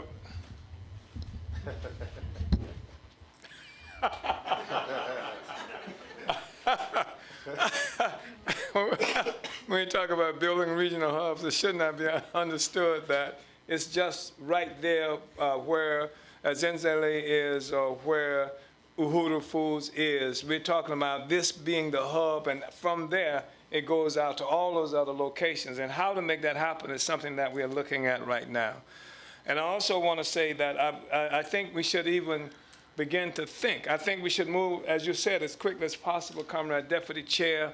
I think we should even look at this upcoming, well, I don't know if we can do it as early as this upcoming holiday, but we're talking about selling 10,000 pies this time. And I don't know what it would mean to try and have a refrigerated truck, even if we rented a refrigerated truck that's coming from St. Petersburg, Florida, Kijiji, come on, say it. Kijiji Kitchen? Jico Kitchen. Brandy, you're leading me astray. But being able to have even a refrigerated truck that over the holidays where we're selling these pies, why couldn't some pies be in Zenzele, right? And people know Christmas pies, these pies are holiday pies. That's going to be what they call the Thanksgiving and the Christmas era. All these pies, we should be able to freeze them, bring them there in a refrigerated truck, have a freezing capacity there, and stick them up on that counter where people can see them and smell them and what have you, and want a piece of that pie. So, and we should give consideration of doing it not just here, but in other places, and starting as quickly as possible, because I suspect it's possible to buy a refrigerated, to rent a refrigerated capacity like that and begin moving the stuff. And when we talk about a hub, just think about this. That's why all these offices that we're talking about putting down every place is so important. And I'm still in struggle with people that think that you got to build this in order to have a local office. You don't have to do this Uhuru House and Aquaba Hall. You don't have to do that. I'm saying that even a storefront in your local community, and in many ways, the more depressed the community, the better it is in terms of bringing about a certain kind of regeneration of the community and self-confidence of the people. And to be able to have these storefronts where Zenzale's materials are going to be in there, where all of our resources will be, people will be able to get them in the local communities. So that's part of what it is that we're looking at. And these are the kinds of questions that we have to talk about how to resolve in the next several days subsequent to this Congress. And I also appreciate Comrade Yejide stepping forward and mentioning that the monthly Burning Spear meetings that's happening in the region. I want that to happen everywhere. Your region should be not just Burning Spear, but forums, discussion generated there. Don't have to come from the national, international headquarters. Begin to do that. Begin to be on the radio. Begin to, on the white people radio, on the black petty bourgeois radio, be able to just take it out, take up all the space that's out there. And I think that's going to be critical. And so we can do forums, we can be on the campuses, we can be in the community, we can talk about the oppression of women. We can have a regional conference on what's happening with African women, but we come at it differently this time because the party will be there back in making annual, function as it should function with this conference, and that's where we're going to recruit more and more women into the revolution, and not that stuff that we used to have where the African women would come to, I don't know what, you understand? And this is what's going to give these, the sisters, the working class sisters, the kind of confidence to take a stance as they have attempted to take with this, with annual in the past. So, Uhuru. Uhuru. I just want to say, I want to thank Secretary General Loizy for your suggestion and about approaching the corporations, the deputy chair owner, about POAs, very important. And we can't do anything, can't start anything without a POA.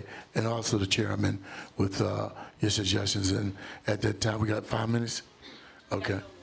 All right, at that time, we got no minutes. So thank you, everybody. Uhuru! I did want to say one last thing before we left is in terms of the SPEAR, an increase in subscriptions for the SPEAR is something that we're struggling to do too. And we now, I think, got the SPEAR in, I think, 8 stores in 3 different states that's carrying the SPEAR. And also, since we've been here at the Congress, there's a Jamaican restaurant that bought 10 spears and also going to sell the spear there here in St. Louis.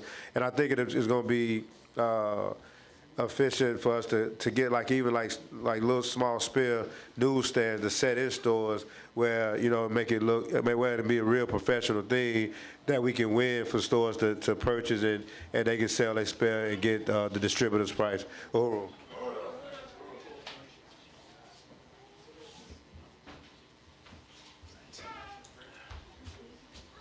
right, Uhuru. All right, let's give another applause for the regional reports.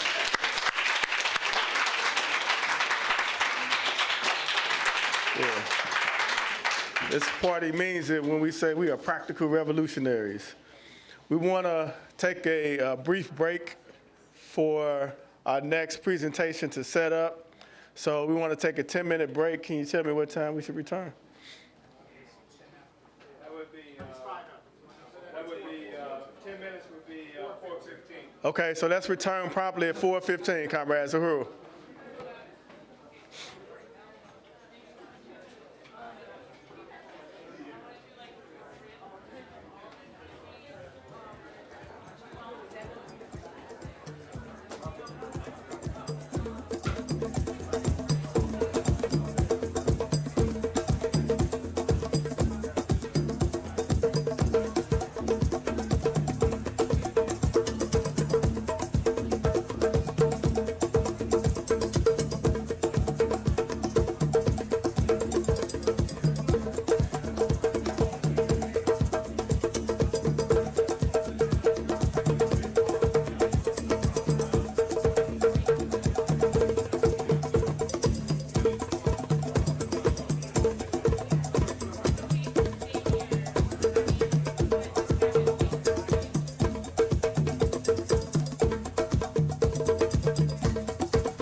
return to your seats. We want to go ahead and get started back.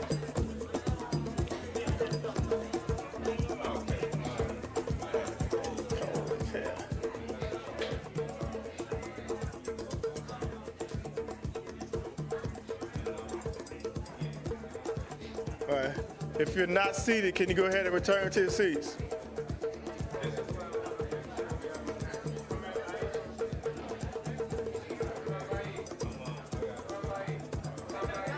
Come on by here.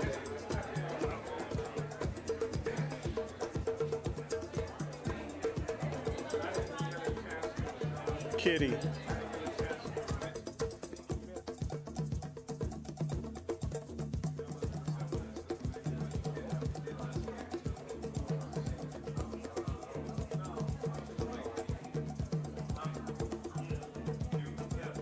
Uhuru comrades, please return to your seats so that we can get started.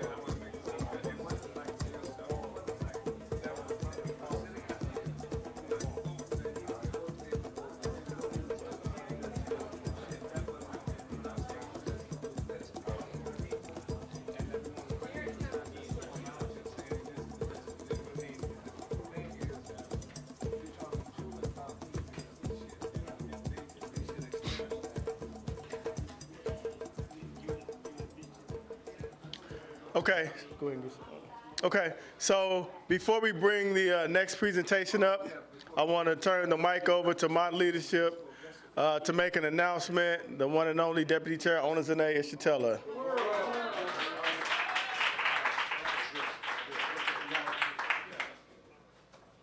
Uhuru comrades. So on the first day, we, from the Office of the Deputy Chair, we were recognizing different members of the party, different members of APSC who have contributed resources to the party. And one of those comrades was not here on Sunday, and we want to recognize her today, right now. So I want to call up Comrade Director of the Office of Reparations and Economic Development, Kitty Riley, up to the podium.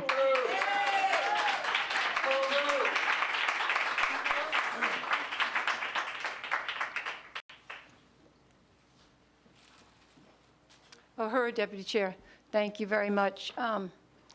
As Deputy Chair said, one of the donors to the party, who is on a Amalia Shatella level, was not able to be at the opening of the historic Seventh Party Congress for one reason, because she was actually working in the Uhuru Furniture Store in Philadelphia. And it's Ruby Gilderson. Uhuru, I'd like to come up.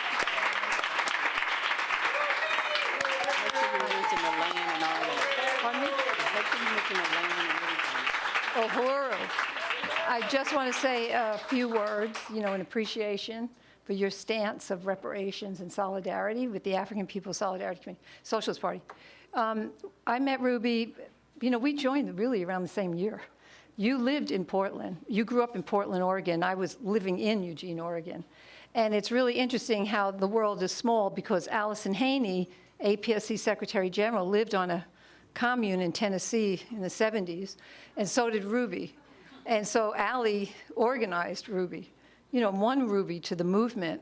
And really, from the time Ruby came into the movement, she was dedicated to material solidarity. Even when we had a lot of contradictions ourselves in APSC, Ruby would carry it out.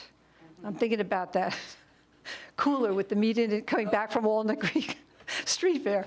Anyway, we've had such great life in the solidarity movement, in the reparations work. It's been incredible. And Ruby's been in street fairs. If you see pictures of the old banners with the flames coming out of the barbecue, BBQ, we made our own banners. It was prior to doing it, online. But she made the most incredible food banners, worked in the food booths, which, we built before every fair, and duct tape. Duct tape saved our lives in the beginning. And also in the Uhuru Furniture Stores. But she coordinated the flea market, and that was the precursor. And then she worked in the furniture stores. And she worked in the furniture store in Oakland, and she's worked in the furniture store in Philly. And she's really, really dedicated her life to, really raising reparations. And she made, The fact is, as we were summing up, as white people, we may come into social wealth through inheritances. And the comrades who have really donated a lot have done just that. And, you know, upon the passing of her mom, she was inherited a certain amount of money, and she wanted to donate it. And the fact is, I mean, her sisters and brothers knew it. They knew it because they know her whole life. So they tried to prevent her from getting her inheritance, and she fought them and struggled with them because she knew what she wanted to do with it. And, you know, she got it, she won it, and she donated. And that land next to the Uhura House in St. Petersburg, Florida, those lots, Ruby donated that to the African People's Education and Defense Fund to secure that. And when you see a lot of the victories here in St. Louis, you can be sure some of that came from the reparations through social wealth, turning it back over to its rightful owners, the African working class, under the leadership of the African People's Socialist Party, the vanguard of the African Revolution, is what happened with those resources. So we really appreciate your stand and, you know, want to give you a little gift. Uhuru.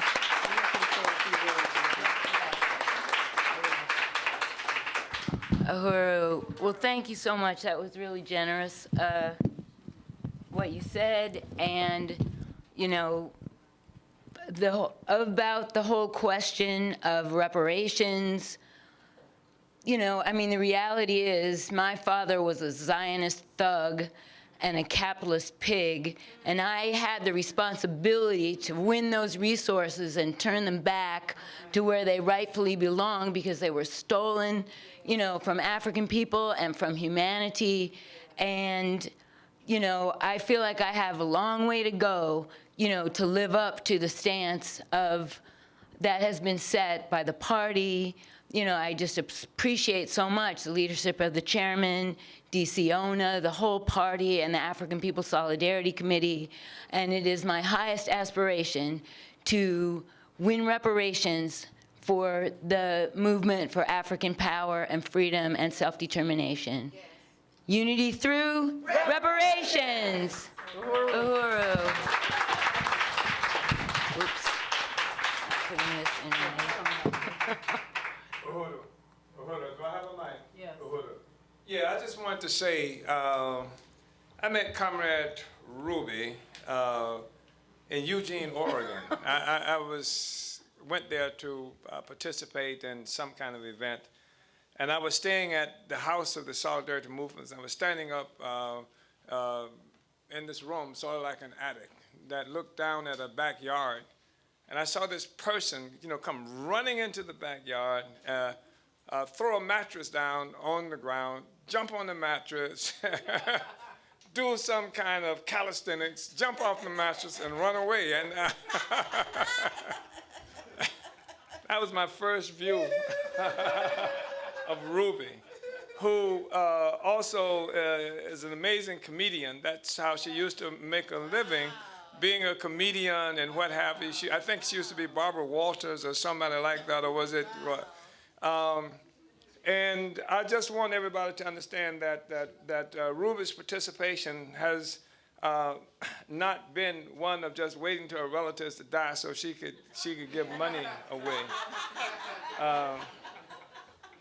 Ruby was there in the struggles that we waged in Oakland around the housing issues. And some of you may have seen, if you haven't, you will have an opportunity to see the posters, the picture of the cops with where we had taken and set up, what was it? What do we call it? Tent City,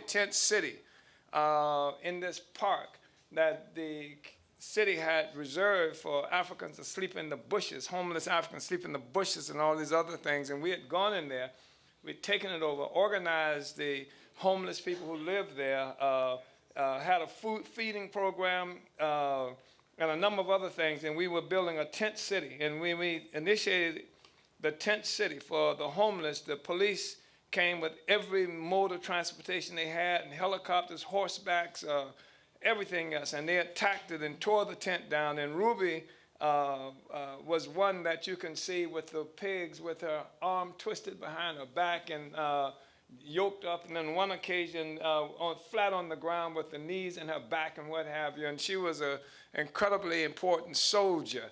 And I want to say that.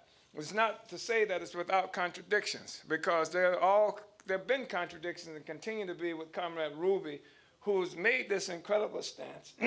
But the baggage that we carry with us is often hard to get rid of. But the critical, strategical trajectory of Ruby has been with extraordinary solidarity, probably played the fundamental role in the emergence of the furniture stores and things like that.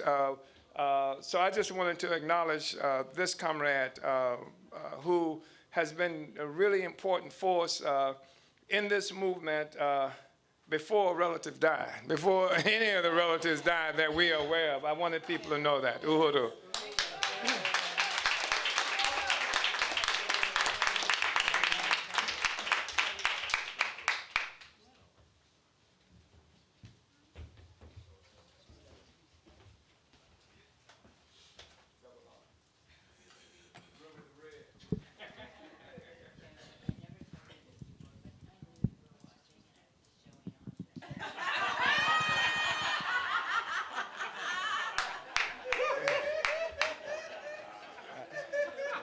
Ruby, a comedian? Huh? Wow. Wow. So, this next comrade has been a member of the African People's Socialist Party since its founding in 1972. He is a well-known and beloved face of the Uhuru movement, who has served in many offices, including as president of the International People's Democratic Uhuru Movement. In the early 2000s, he has coordinated the constitutional changes to the party's constitution that will be voted on at this Congress. Welcome to the stage, Comrade Chimurenga Silambao.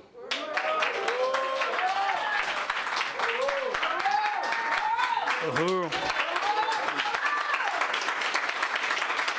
Uhuru.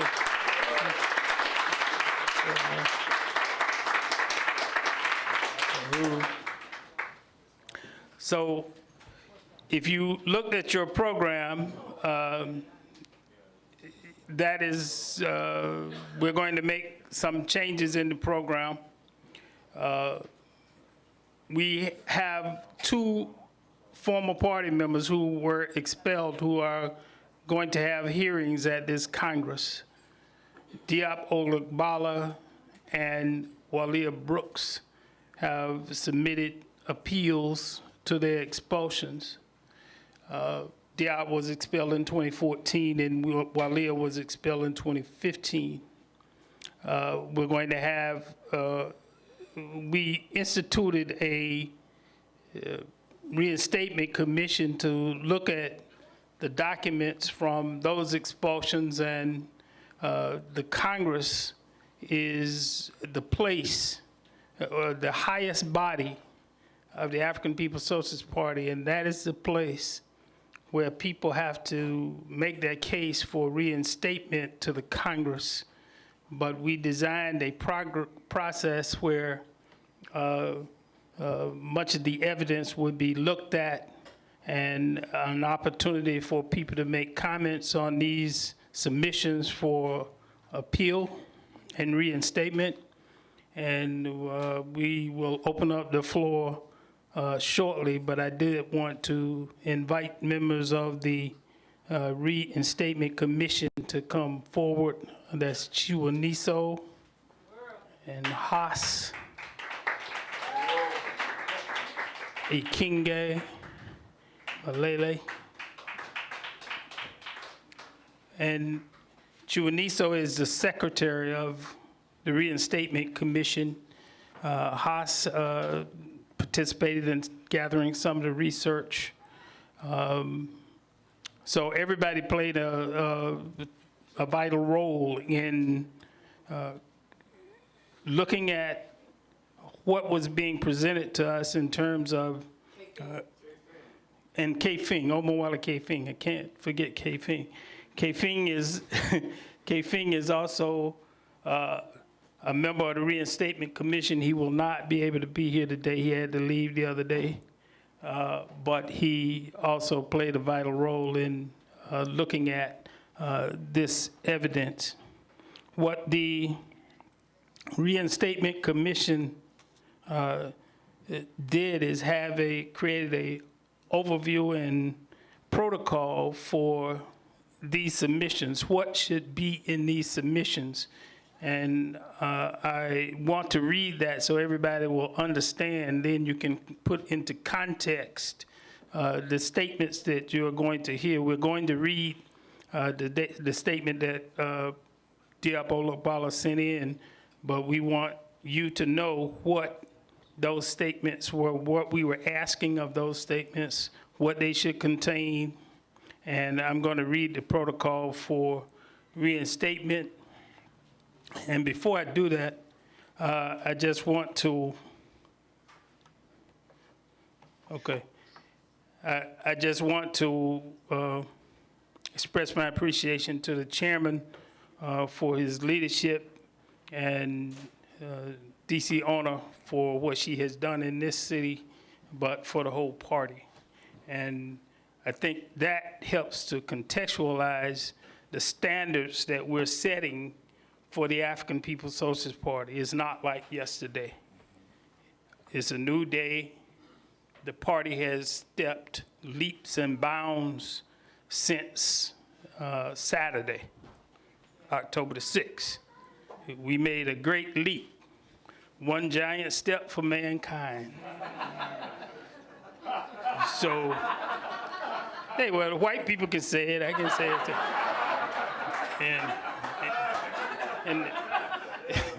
And I'm on earth, so what I'm trying to convey, and I hope I'm conveying it adequately, is the importance of having a process by which people can make an appeal to this Congress, this honorable body of the African People's Socialist Party, this highest body of the African People's Socialist Party. Because this is the final step.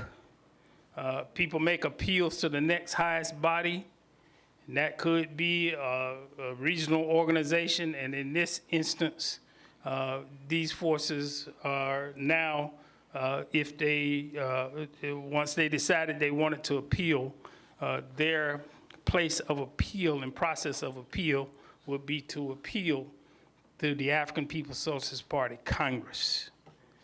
That's a really big thing. It's a big thing because it bestows responsibility on the members of the African People's Socialist Party, the rank and file of the African People's Socialist Party, to make some decisions about who you want in the African People's Socialist Party. Do they meet the highest standards of performance, and are they one of the best sons and daughters of Africa to be a part of the African People's Socialist Party?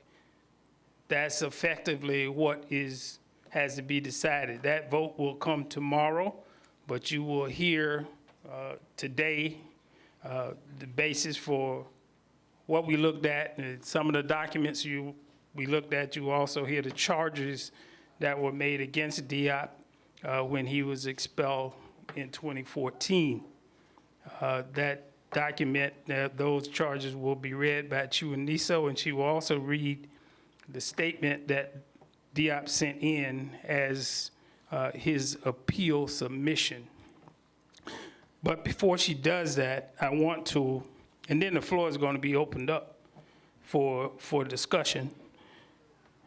Before I call up Chiwaniso to say what that evidence was and read the charges, I'm going to read through this protocol for reinstatement. This protocol is the directions and instructions for how former members of the African People's Socialist Party can be reinstated after expulsion. And I just want to make clear, everybody who leaves the party doesn't go through this process. Only people who were expelled. So if you were looking at Joe Blow saying, why isn't he got to go through that? Well, he doesn't have to go through it because he wasn't expelled. So only the people who were expelled.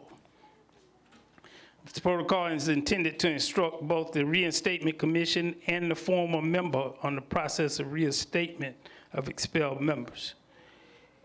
2.0, instructions for the former member. The applicant must submit a written request for reinstatement. The request for reinstatement must include a self-criticism if the request for reinstatement is based on a recognition that the expulsion was for just cause. And what we mean by that is if the person agrees that the basis for that expulsion was correct, was valid, then it was just cause, and they would be obligated to submit a self-criticism.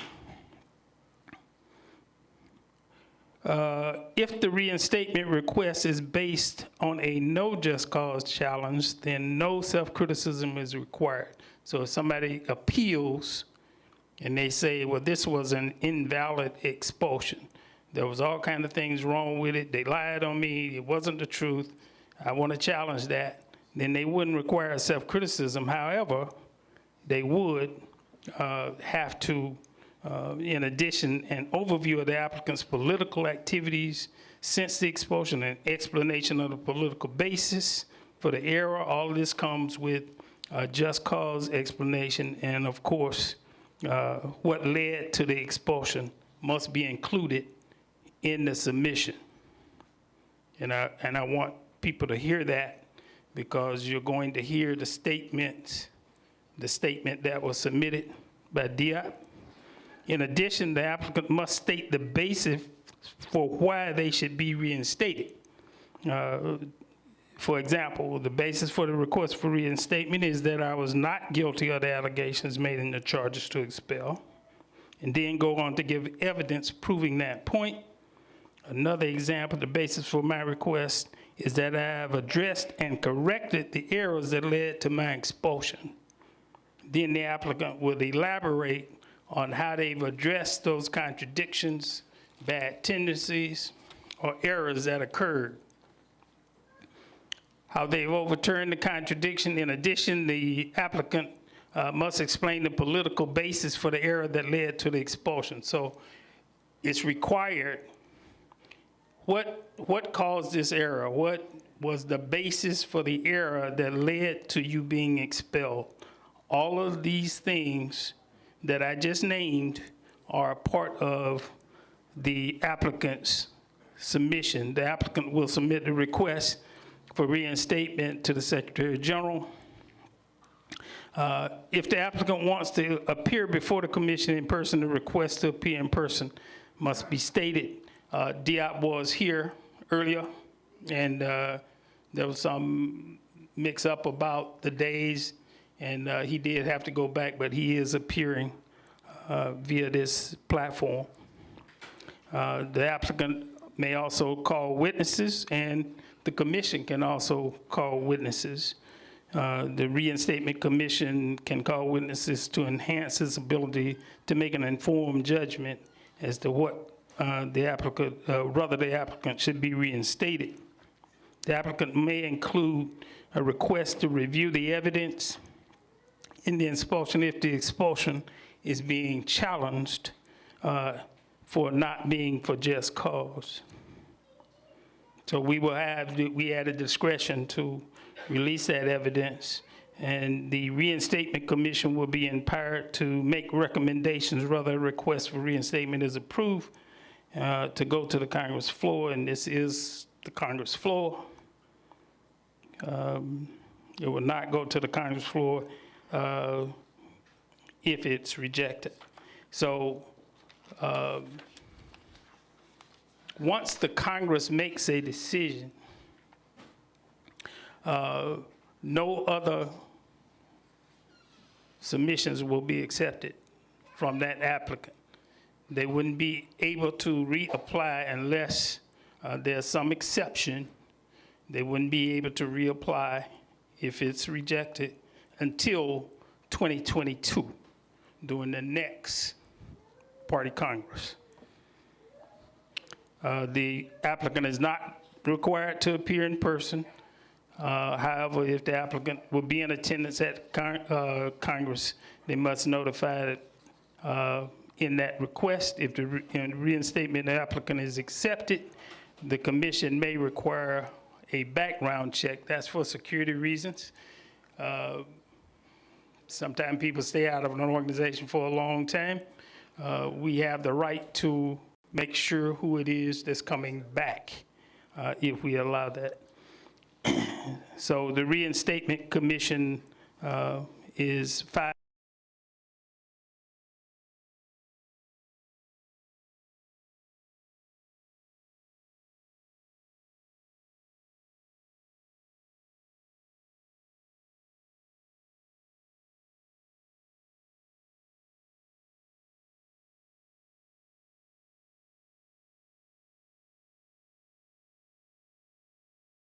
Process that we use to make that recommendation, and then when it comes to the Congress floor, people actually vote, and the person is either accepted or rejected based on a simple majority of the members, qualified members at the Congress. Again, the applicant is, if the applicant is denied reinstatement, they wouldn't be able to reapply until the next Congress unless the NCC offers a stipulation to that and shortens that amount of time. So I thought it was important to read that Diop has been expelled twice from the African People's Socialist Party. That is important information that we have to note as we consider and reflect on the evidence. Chiwaniso is going to come up and give us the information that was used to examine, for the reinstatement commission to examine. And she's also going to read some information from a January 2014 Burning Spear article that actually explained the whole expulsion of Diop. It also gave the charges. So she's going to be reading that, and then she'll be reading the statement, the reinstatement submission that was given by Diop. Uhuru. Uhuru, comrades. Upon receiving this request, we reviewed the original party applications from Diop. We also reviewed performance evaluations. We reviewed text messages, and we also reviewed meeting minutes.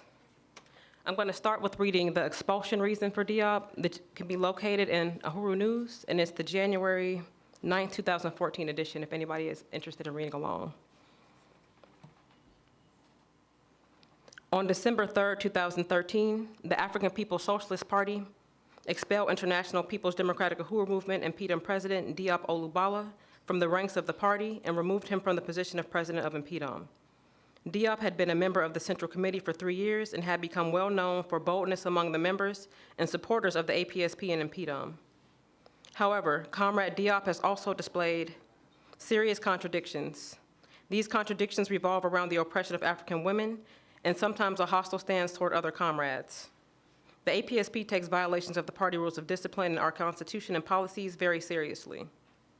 We take it so seriously that someone who was one of our most well-known leaders was removed from our leading body, then subsequently expelled from the APSP altogether. We believe only by the adherence to strict discipline, revolutionary principles, and socialist morality that our party can position itself to lead the struggle against U.S. colonialism. A party such as ours cannot rightly call itself revolutionary without holding our members accountable to the high standards clearly spelled out in our Constitution, rules of party discipline, and other party protocols. Prior to disciplining Comrade Diop, the party held several meetings that served the purpose of investigating new allegations made against him. For the party, this immediate contradiction was not new. Diop had been disciplined more than 3 years ago concerning the oppression of African women. That contradiction and rectification was never totally resolved. The process used to discipline Comrade Diop was also in adherence to the party's policy of transparency. We want our methods to inform our membership, as well as fraternal organizations, with respect to the application of democratic centralism. We do this to avoid past errors of our movement. During the era of the 1960s and 70s, and as far back as the Garvey movement, differences between organizations and sometimes between members of the same organization led to violence and organizational splits. It made it easy for agents and agent provocateurs to come into our formations. Political offenders, when caught on their transgressions, would defend themselves at all costs, even when wrong. The African People's Socialist Party of today has matured beyond these contradictions of the 1960s and 70s for the most part. This is not to say we will never have these types of contradictions, but the situation with Comrade Diop is an example of the political maturing of our party. Further, in this paper, we will speak to a summation of some of the specific offenses committed by Diop. However, we feel it necessary to also show what policies and rules were broken in this instance. Comrade Diop has broken the following rules of party discipline. Number 2, does not strive to unite our party with the masses, has broken party discipline. Number 5, exploits or oppresses African women through action or statement, has broken party discipline. Number 7, fails to initiate constructive criticism or self-criticism, has broken party discipline. Number 8, uses words or actions to divide the party, has broken party discipline. Number 9, refuses to recognize and follow the party's leadership, has broken party discipline. Number 10, discards or weakens party leadership as opposed to strengthening party leadership, has broken party discipline. Number 12, uses criticism or self-criticism to divide and not unite the party, has broken party discipline. Number 15, does not carry himself or herself worthy of emulation by the masses, has broken party discipline. Number 16, displays arrogance through actions or words, has broken party discipline. Number 20, fails to carry out party policy as mandated by the party's constitution and party's documents in the National Central Committee, has broken party discipline. The National Central Committee's constitutional authority to remove Comrade Diop is spelled out in the following section, 6.4. Officers of the NCC may be removed from office for cause. Removal from office may be executed for gross misconduct, theft or misuse of party resources, violations of the party constitution, exhibiting disunity with the party program or policies, persistent failure to perform the duties and responsibilities of office or position, or any actions that serve or discredit or undermine the party or its programs. An officer may be removed by a 2/3 vote of the sitting NCC after a formal charge is levied against an officer and the charges are substantiated by a party inquiry. In addition, the following sections of our Constitution speak to the reasons and means of discipline. 4.1.13, members of the party may be disciplined for conduct or actions detrimental to the party. Discipline may include public or written self-criticism, expulsion, public censure, and suspension from the party work or removal from the positions of authority. 4.1.14, reasons for disciplinary action shall include but are not limited to violations of rules of party discipline, violation of the party constitution, theft of party or movement resources, falsification of information written or verbal on application or other party documents, exhibiting disunity with the program and policies of the party, non-authorized abandonment of post or position, or any actions that serve to discredit the party or its programs in the eyes of the African masses or our allies. Deep political contradictions are summed up by the party concerning Comrade Diop. The decision to expel Comrade Diop from the party was a response to the deep political contradictions that Diop's behavior has imposed on the work and the image of the party.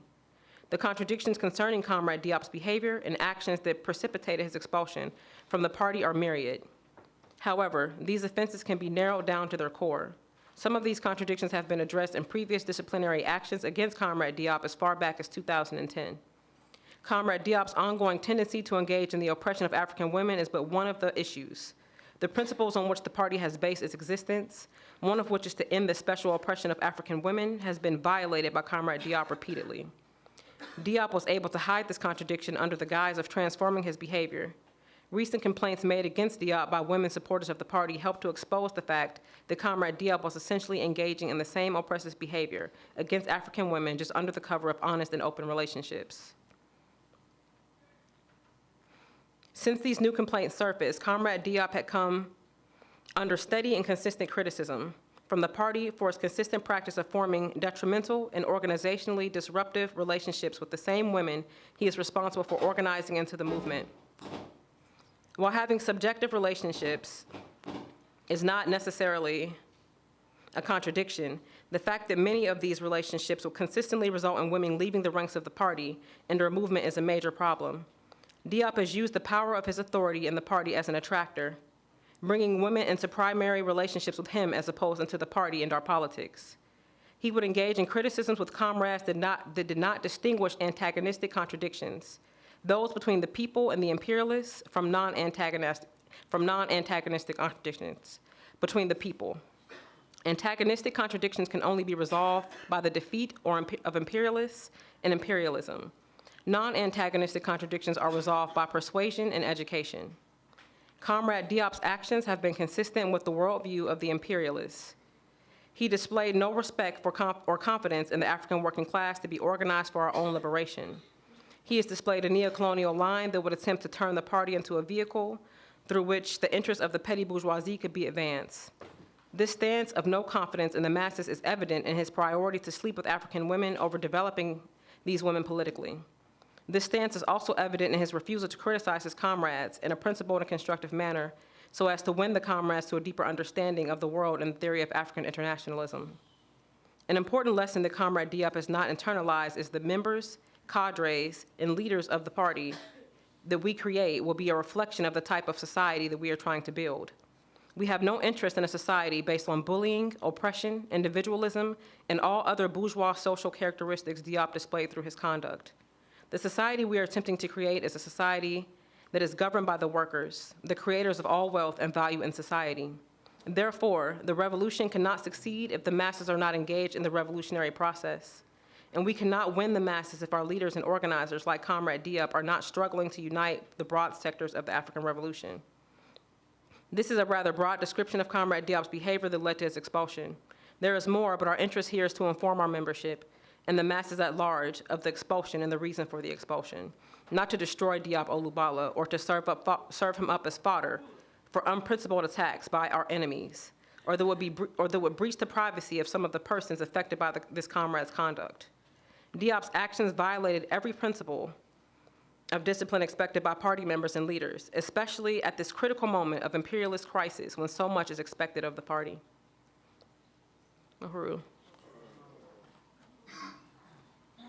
The next document I'm going to be reading is the statement that Diop submitted to this commission.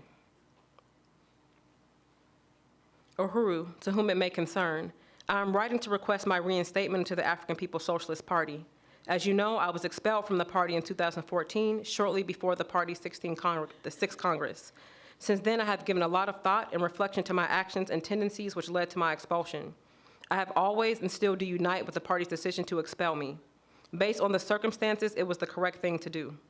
I was expelled primarily based on my refusal to unite with the party's discipline, with democratic centralism. Further, I committed many actions which threatened the party's cohesion and security. For example, unprincipled and oppressive relationships with sisters in the work, and speaking to comrades in a harsh manner, thus engaging in unconstructive criticism. My actions were informed by my arrogant belief that I knew better than the party, that the party wasn't doing it right and that I had the correct way.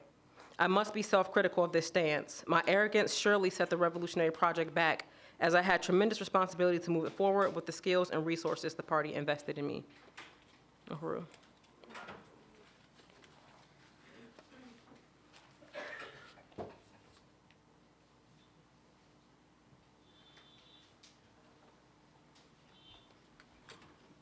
Thank you, Chunisa. So before we allow Diop to make any supporting statement to his submission, I just want to remind everyone of the great responsibility that we have been given in this instance, whether we accept or reject the application for reinstatement into the African People's Socialist Party. Uhuru. That is not the full statement. Because that's what we saw. No, that is not Diop's full statement. Okay, K-Fing, do you have more? Because that's what we saw. Also, what is the last paragraph you read?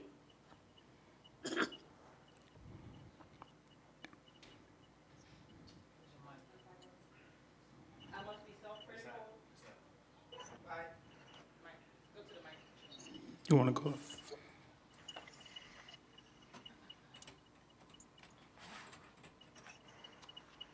I must be self-critical of this stance. My arrogance surely set the revolutionary project back, as I had tremendous responsibility to move it forward with the skills and resources the party invested in me.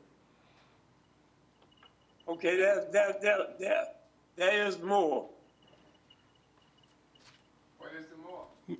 Yeah, you're gonna have to tell us more, because what we got, that's what I received. This is what you sent me, Chimarina. No, I didn't send you more than what we just read, but if you have more, we want to hear it. Yeah, I know this is what you sent me because that's the only place I could have got it from. Let me try. Go ahead, K-Fin, can you read it? Okay, let me try to read it. Since being expelled for 4 years, I had been forced to reflect on my stance while functioning independent politically of the party's leadership and discipline. It has been a very difficult process. During the process, I have learned more than anything else the importance of centralized leadership over the revolutionary process. To have two or more different leaders amounts to anarchy. I had never lost my commitment to revolution. However, without the party, none of my efforts, even if they were to be successful, would advance the international African revolution in the true sense, as the question of, quote unquote, to what end becomes the critical one. I have concluded that it is mathematically impossible and politically unprincipled to build a vanguard political formation to contend with the party's leadership, and to attempt to do so would undermine the efforts of the party. The party has been waging for more than 40 years to unite the African revolution under the centralized leadership of, under the centralized leadership of a revolutionary party of the African working class, which is our people's only hope. I still have contradictions. I don't claim to have become perfect. However, there was never a moment during the last 4 years when I lost confidence in the masses and in the African People's Socialist Party. I can produce a track record or timeline of the work I have done since being expelled. However, I believe you are already familiar with it. My point is I can do the work.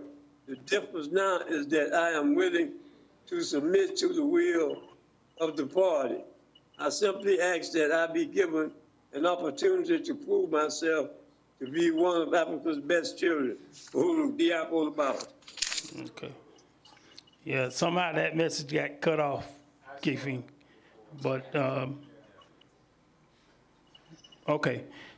I appreciate that, K-Fin. Okay. So this is how we're going to work. We're going to open up the floor for Diop to make any supporting statements. We'll give him a few minutes to do that, and then we're going to open up the floor for comment and discussion. So Diop, you have the floor for the next 7-8 minutes. Uhuru. I don't have a lot to say. I want to first of all thank the party and the Congress for giving me the opportunity to present my case and to struggle to return to the ranks of the party. Like I said, I don't have really much more to say than what was already read. I think that talking too much has been one of my downfalls historically anyway. I just want to say that I want to be in the party. To not struggle to be in the party would be a betrayal of the revolution and the people. And yeah, it's already, I already laid it out.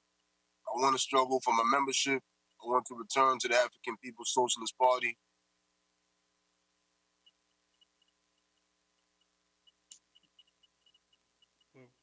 Was that it?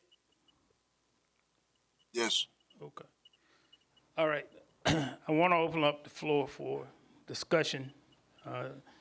And I will remind our membership that this is a really important discussion. I stated earlier, the African People's Socialist Party has made that giant leap, and we are looking for the best sons and daughters of Africa. And that's the context with which these deliberations should occur. So I want to open up the floor for discussion.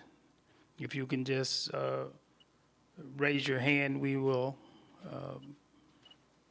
recognize you, and you can come to, is this mic on? Okay, and you can come to the Uhuru Luwezi Kinshasa, Secretary General, ASI. Can you hear me? You can't hear me? Yes. Okay. This forum, it's a serious forum. This is the forum of the African People's Socialist Party. We say we are the Vanguard. And you heard Comrade Chimaranga Salamao say we have made humankind, what do you say, giant leap? A giant leap for me. Yeah, there is a qualitative transformation occurring. So we are in a different place now. And it's up to Comrade Job. He has been given 2 chances to be a member of the African People's Socialist Party. And he has not taken up those chances basically. And now he's asking for one more chance. So I believe it's up to him to show qualitative change that everyone can see. We are materialists, right? So everyone can see. We don't judge anybody by what they say about themselves, but what they do. And we only see that qualitative transformation. I haven't seen anything, to sway me to say I'm in support of Comrade Job's call to be reinstated into the party. And also, where we are now, the stakes are really high. So all of us are nothing. The party is everything. So for me to contribute to a decision that will be in support of his reinstatement, I have to think about the security, the stability, the future of the party. What has he done? For me to say, okay, I believe the party will be better in a safer hand. If I comes back, I haven't seen anything. So at the moment, I'm not convinced that he should be reinstated in the ranks of the African People's Socialist Party. That's my view. Uhuru. Excuse me. Before I go back to the floor, I'm going to ask the reinstatement committee to ask their questions of Diop. And Diop, you should be prepared to answer those questions. If y'all need to come up to the mic, you can come up to the mic.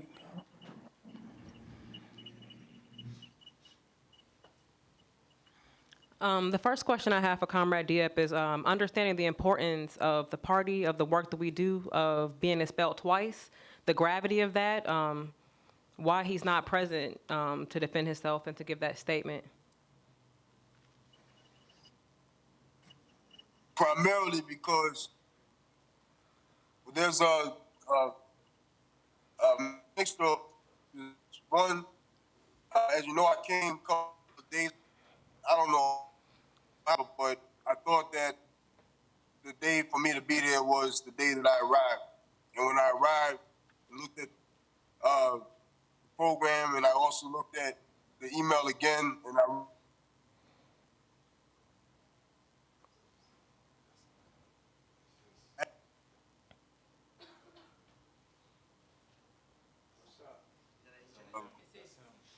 who was friendly to the movement, informed me that if I were to not show up to the possibility of a bench warrant would be issued. I didn't think would be a wise chance to take. So those are the main factors behind me not being there physically. Comrade Haas. I can produce the court documents if you'd like to see them. I have them right here. All right, hold that thought, dear. Uhuru. Comrade Diop. I would have preferred to be here, to be honest. I would have preferred to be there. Uhuru. All right. So in the reexamining of the grounds for expulsion and whatnot, and in the protocol, it asks for the applicant who's asking for reinstatement to, I guess, revisit the grounds for expulsion, like the contradictions or, the reasons as to why you were expelled. And the document and the submissions that, the submission that you submitted, why weren't you able to, I guess, expound on that, given the chance, in the submission? Uhuru. Just so I'm clear, you're asking why I did not expound on the specific criticisms that were laid out in the article Chiwiniso just read, and how I've developed beyond those contradictions? Uhuru, yes. Well, in the protocol, because the protocol requests that you,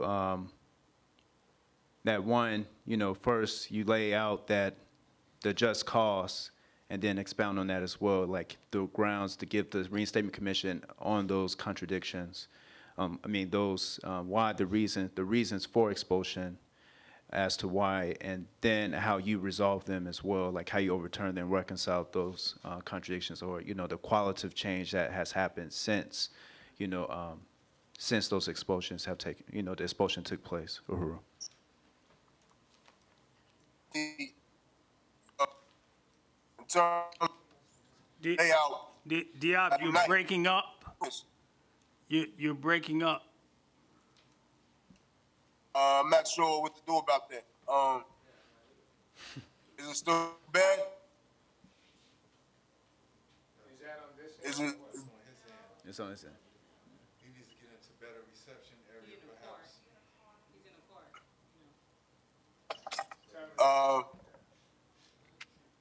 Yeah, it's breaking up. Can you possibly move to a better reception area? I don't know where that would be, but you try. Yes, I can. Let me know if it gets better. Can I talk or? Actually, it sounded like it started getting better, and then it had a little jerkiness in it. Is the sound or the image a problem, or both? Right here is good. Yeah. The sound sounds good now. All right.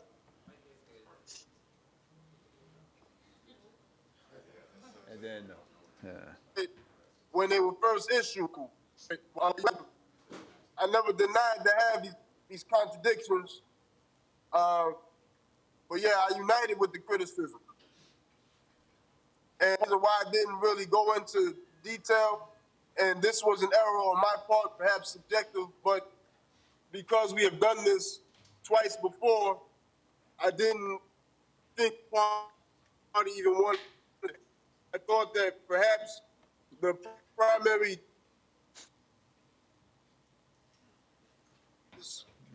my stance out here in the world since my political stance in the world since my expulsion.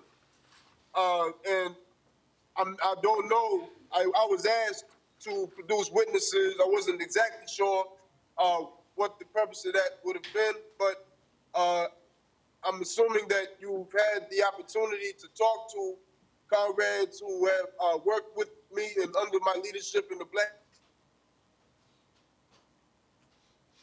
work I've done since being expelled. I have maintained my commitment to carry out the line, particularly as it relates to the struggle for black community control of the police, I've done my best to carry out the initiative that was laid out by the party via the Black is Back Coalition regarding black community control of the police. I've struggled to build the working group as was, as I was asked to do. And, we have had an impact on the terrain, primarily here in Philadelphia. I don't think that the same contradictions that were identified in 2014 exist anymore.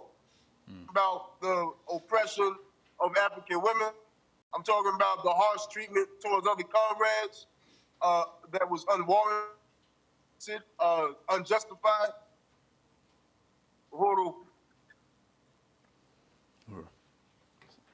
My stance, I believe, none of the convictions that were apparent in 2014 no longer exist, and this is, and I'm committed to struggling to overturn them completely, if given the opportunity to rejoin the party.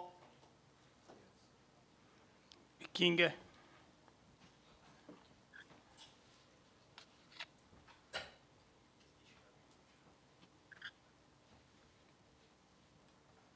Uhuru, I don't have a question other than to say that you didn't provide any evidence of what it is that you're saying, and the evidence that we've reviewed does not substantiate any of the statements that you're making with regards to your expulsion and any of the work that you have done that would lead us to believe that your position in any way politically as well has changed. Uhuru. I want to appreciate the Reinstatement Commission. I do have a question. Go ahead, K-Fing. Yeah, I've got a couple of things I want to say here. Go ahead. Yeah, I thought that probably, I would be, one individual who would want to see Comrade Diab rehabilitated back into the party. Subsequent to reading Diab's paper, after reading the expulsion paper, the discussion that between Chairman and Diab, where the Chairman raised the question of paranoia and all this, and the expulsion paper raised the question of the oppression of African women, but none of that is in Diab's response. And especially the question that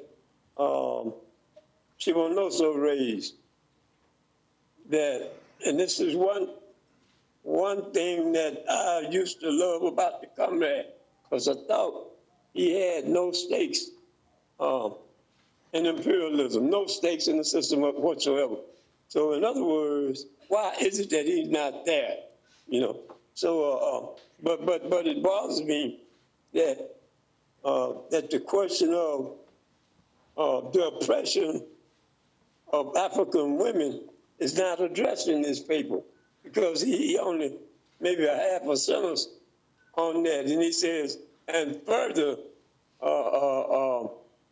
unprincipled and oppressive relationship with sisters, and that's all it says on that. And that was a contradiction that was more critical than the one of the oppression of African women by a leader in the African People's Socialist Party. So I really thought that that would be a better case for reinstatement than Comrade Diab has put forward to us here. Especially, it's really troubling, Diab, that you didn't even raise the question of the sisters who you read pretty much some havoc in the party, and then just a dismissal dismiss that contradiction without addressing it, and the whole question of paranoia, where does that come from? And I just want to read one other thing, and I'm through. One paragraph in your response, it reads, and I quote, "I have concluded that it is mathematically impossible and politically unprincipled to build a vanguard political formation to contend with the party's leadership, and to attempt to do so would undermine the efforts of the party has been waging for the past 40 years or more." I take that statement is that if you could do it, you would, as opposed to rectifying what the party has raised and coming on in as the party has mandated. Uhuru. Uhuru. Thank you, Kefi. I think that was really important. Okay, I want to allow Chiwaniso. She had a couple of other questions. Come on up, Chiwaniso.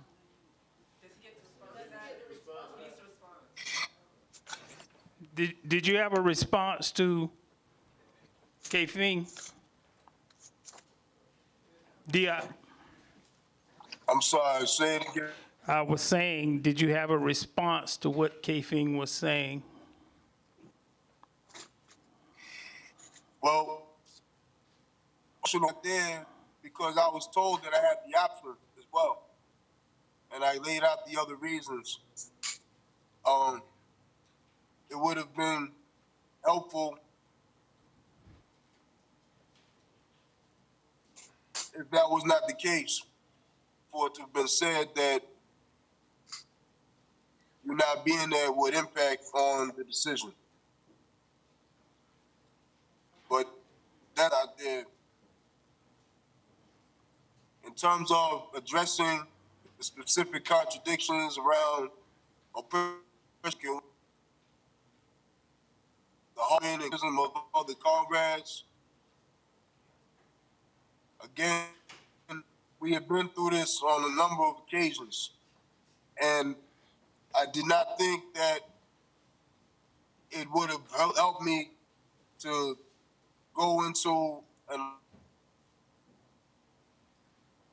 or whatever you want to call it, a write-up in terms of how I've overturned these contradictions. Is that the party's research over my political stance over the last 4 years would have allowed the party to have that question answered.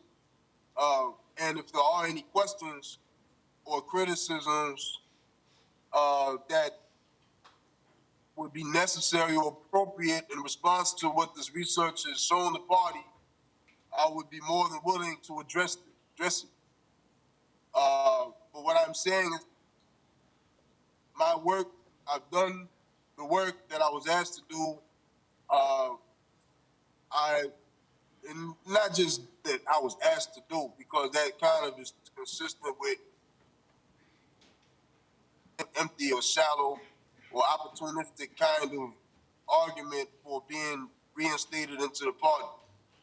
But my bottom line is that the party is historically the apparatus who must lead the struggle for African socialism, and to function in a way that creates problems for the party on its way towards achieving that goal, i.e.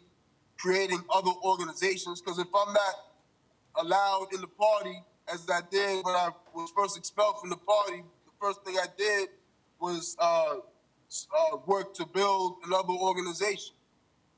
That I told all of the forces that were coming into it, my goal would be for this organization to unite up under the party's leadership, to be absorbed by the party.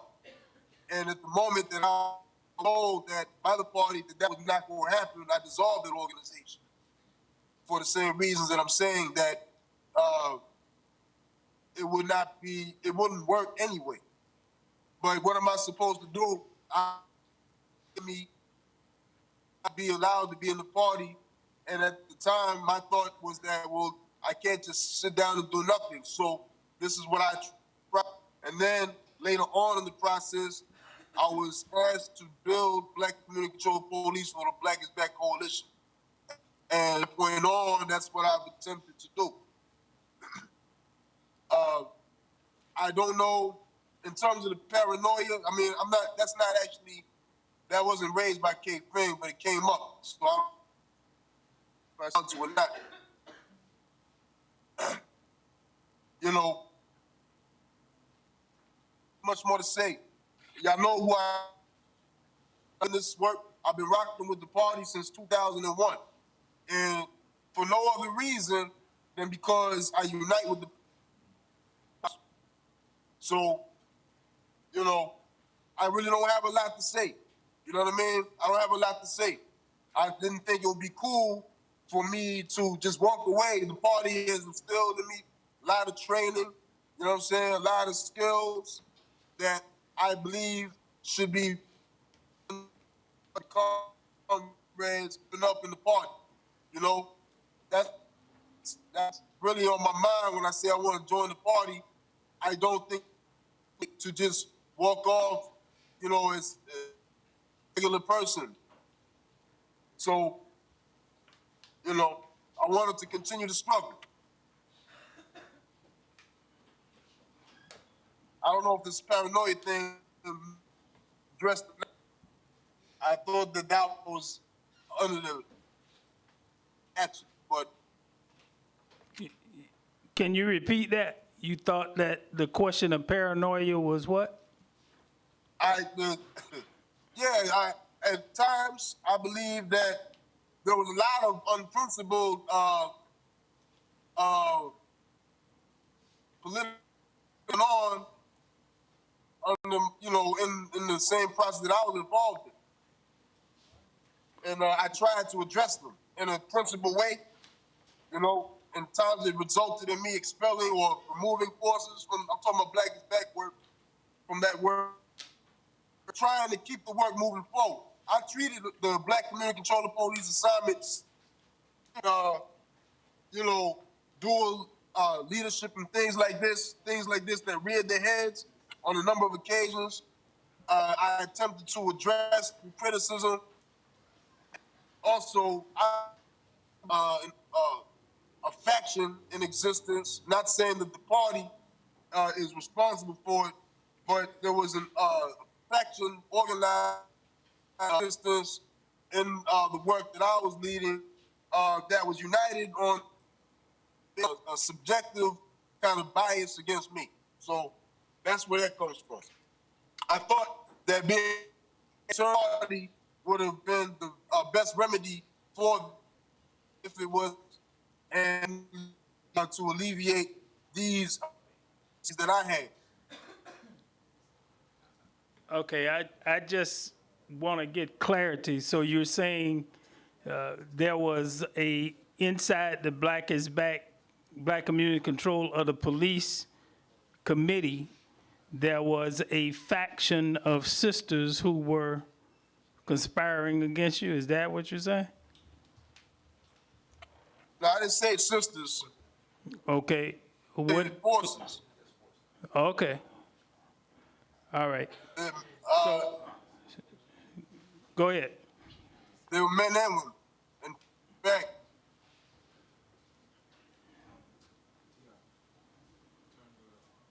Uhuru.